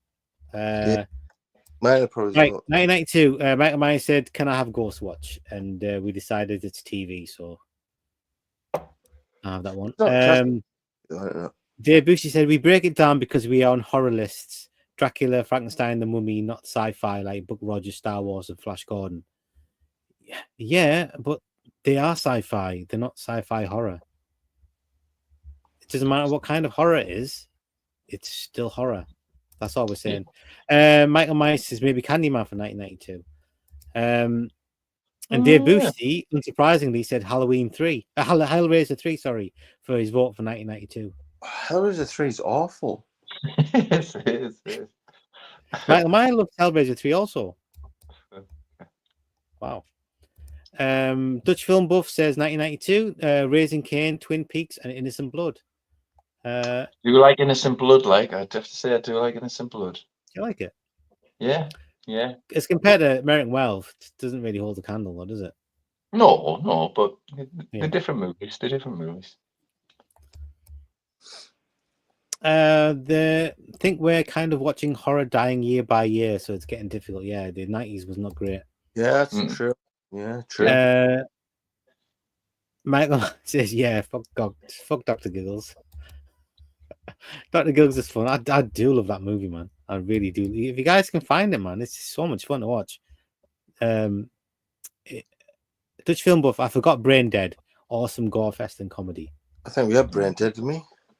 No, we mentioned it. Yeah, we mentioned it, but nobody picked it. Nobody picked it. Ghost Watch TV movie all day long. Leprechaun is in 1993. The AI is wrong. Yeah. 1993 worst year. I agree. I'll go for the dark half. Well, I went for the dark half as well. Can't think of Nout from 1993. Puppet Master 4 was in 1993 too. Body Bags is a TV movie like Ghostwatch. Michael Myers says Body Bags was a TV movie like Ghostwatch. No, it came out as a horror movie.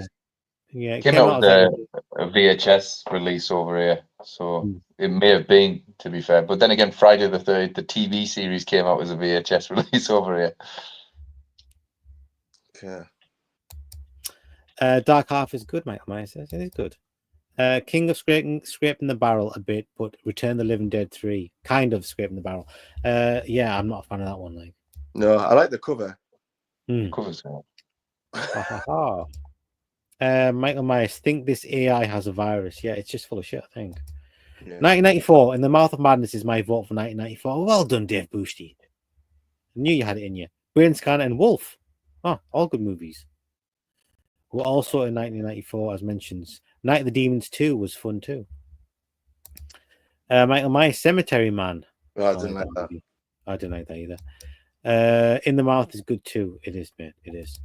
So at the cinema, Killer Jester movie, Funny Man is complete cack but entertaining. That's the English one, isn't it? It's like English. Christopher Lee's in it. I don't know. I just like it when people call things cack. It's a great word. Cack or caca. Yeah. That's awesome. Oh, Dave Boosty said honorable mention for 1986 for me is The Hitcher. We didn't mention The Hitcher, did we? No, I've got Aliens or The Hitcher. I've got Aliens or The Hitcher. The Hitcher's right what up about there. for 1986? Oh. That came out of nowhere, but yeah, absolutely. We should have mentioned The Hitcher for 1986. I don't know why I didn't have it on my notables. 1994, Dutch Film Buff. Number 1, In the Mouth of Madness. Correct answer. Number 2, The Puppet Masters. We liked that, didn't we? We saw it a couple of years ago, remember, Pete?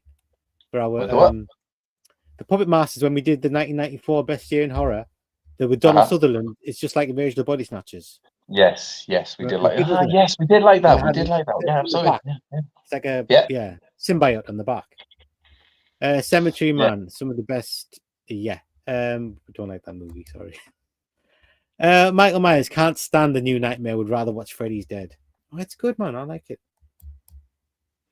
I vote for Demon Knight for 95. Castle Freak, as I mentioned, 2. Candyman 2. Demon Knight is also the correct answer. Copycat is also my pick for 1995. Wow, Pete. And the movie Mute Witness. Oh, Mute Witness is good. Mute Witness is a fucking great movie. Yeah, it is, yeah. As soon as you get past the first 15 minutes, it's a wicked movie. Yeah. Maybe Haunted for 95. Oh, the Haunted is terrible, man. Do you like the Mangler, even though no one else seems to? Yep, nobody likes the Mangler. Right about that. God only knows what Mangler 2 is like. Jesus. Or Mangler Reborn or that crap. I wouldn't dare watch them. Oh, jeez. Eyewitness with Sigourney Weaver and William Hurt is never barely mentioned, I find around. Don't think I have got oh, guys, I've got the Hitcher written down here. 2007. The Hitcher / Sophia Bush drew the emoji face. Nice. So bad. It's so bad. No, I really have. It's the only emoji I've used. Species is sci-fi fun. It's sci-fi horror fun, absolutely. 1996, not Scream, from Dusk Till Dawn. Touchstone both picks Dusk Till Dawn over Scream. Oh, fair enough. I like Dusk Till Dawn. It's just I prefer the second half of the first one. I can't vote Scream. I saw it in theaters, didn't like it much. I love Part 2 better. What? Scream's perfect. What did he say? The Frighteners for my 1996 pick. I do like The Frighteners. Debussy, I'll vote for Event Horizon for 97.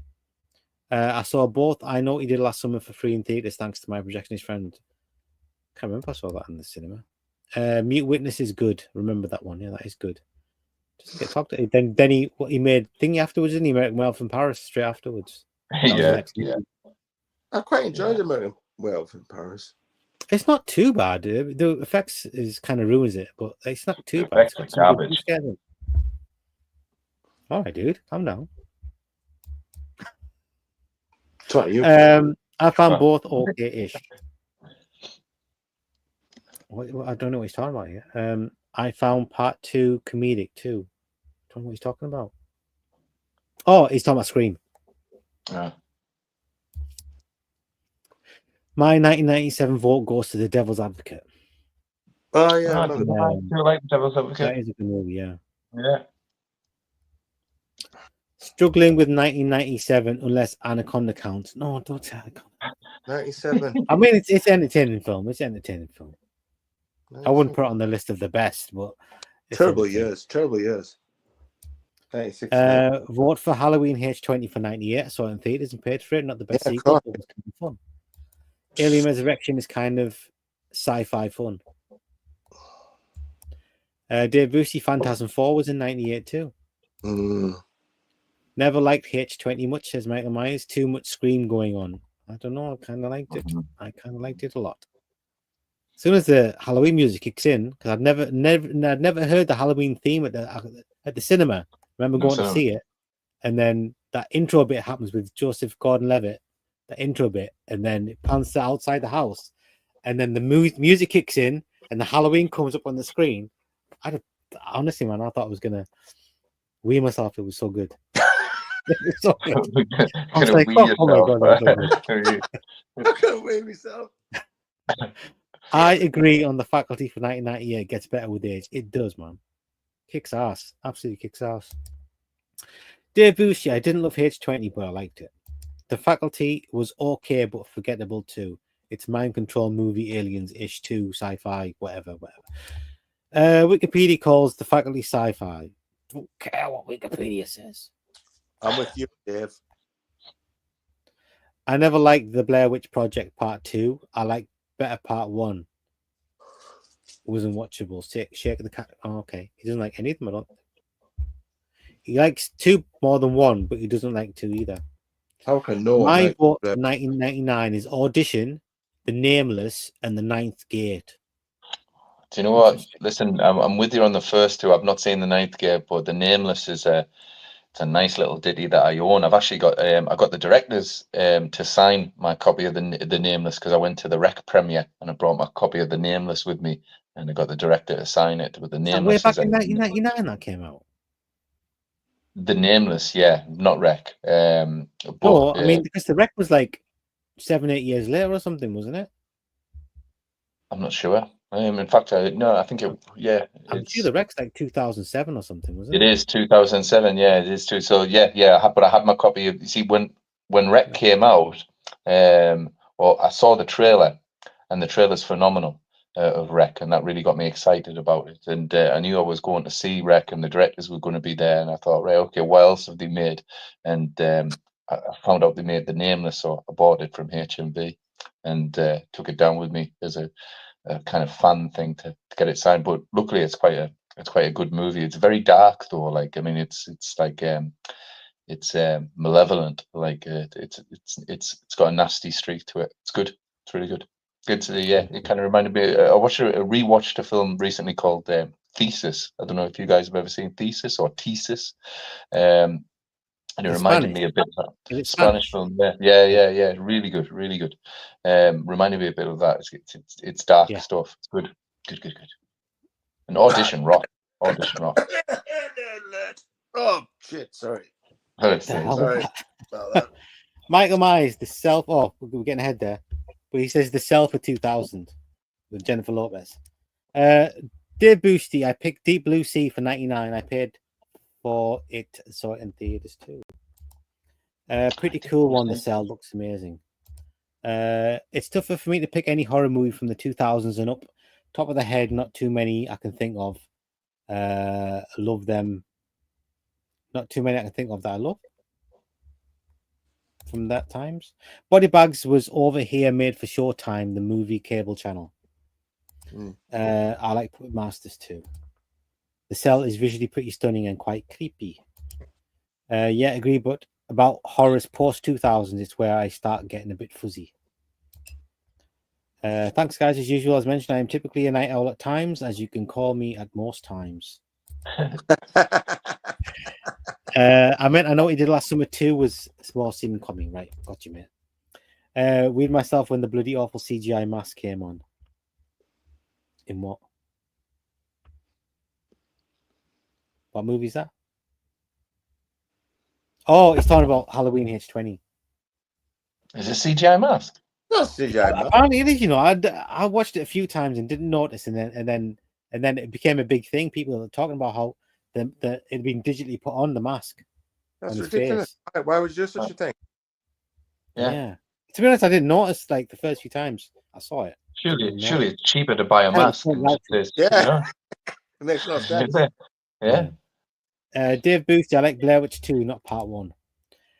Michael Myers didn't like Ninth Gate, it made me sleepy. Yeah, it's super long as well. That's really cool. That's really cool, Pete. About the Nameless. I know Thesis, exactly the same mood. Yeah.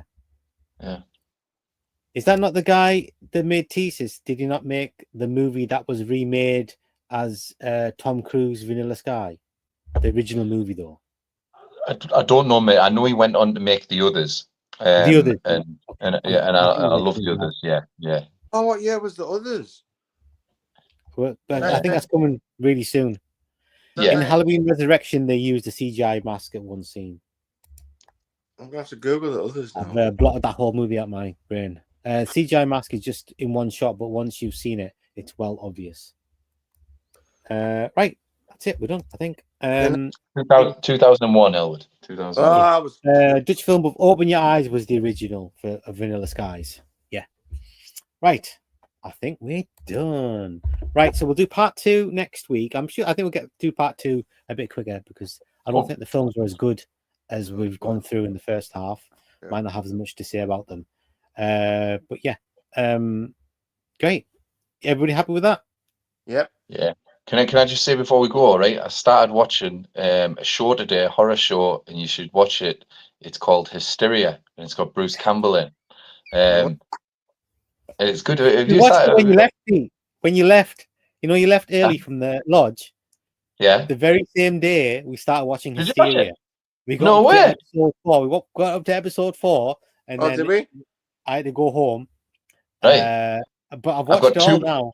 It's cool. I've got two. I've got the last 2 episodes to go, and I'm going to do that after this. It's okay. Really good. It's really good. Nice, yeah, you enjoying it, yeah? Yeah, I'm loving it. So it's like really good, it's like Stranger Things with bad language, and Bruce Campbell rocks in it. Like it's like really good, isn't it? Yeah. The sheriff. Is that what we're watching, Vass? The sheriff. That's right. Yeah, he's the sheriff.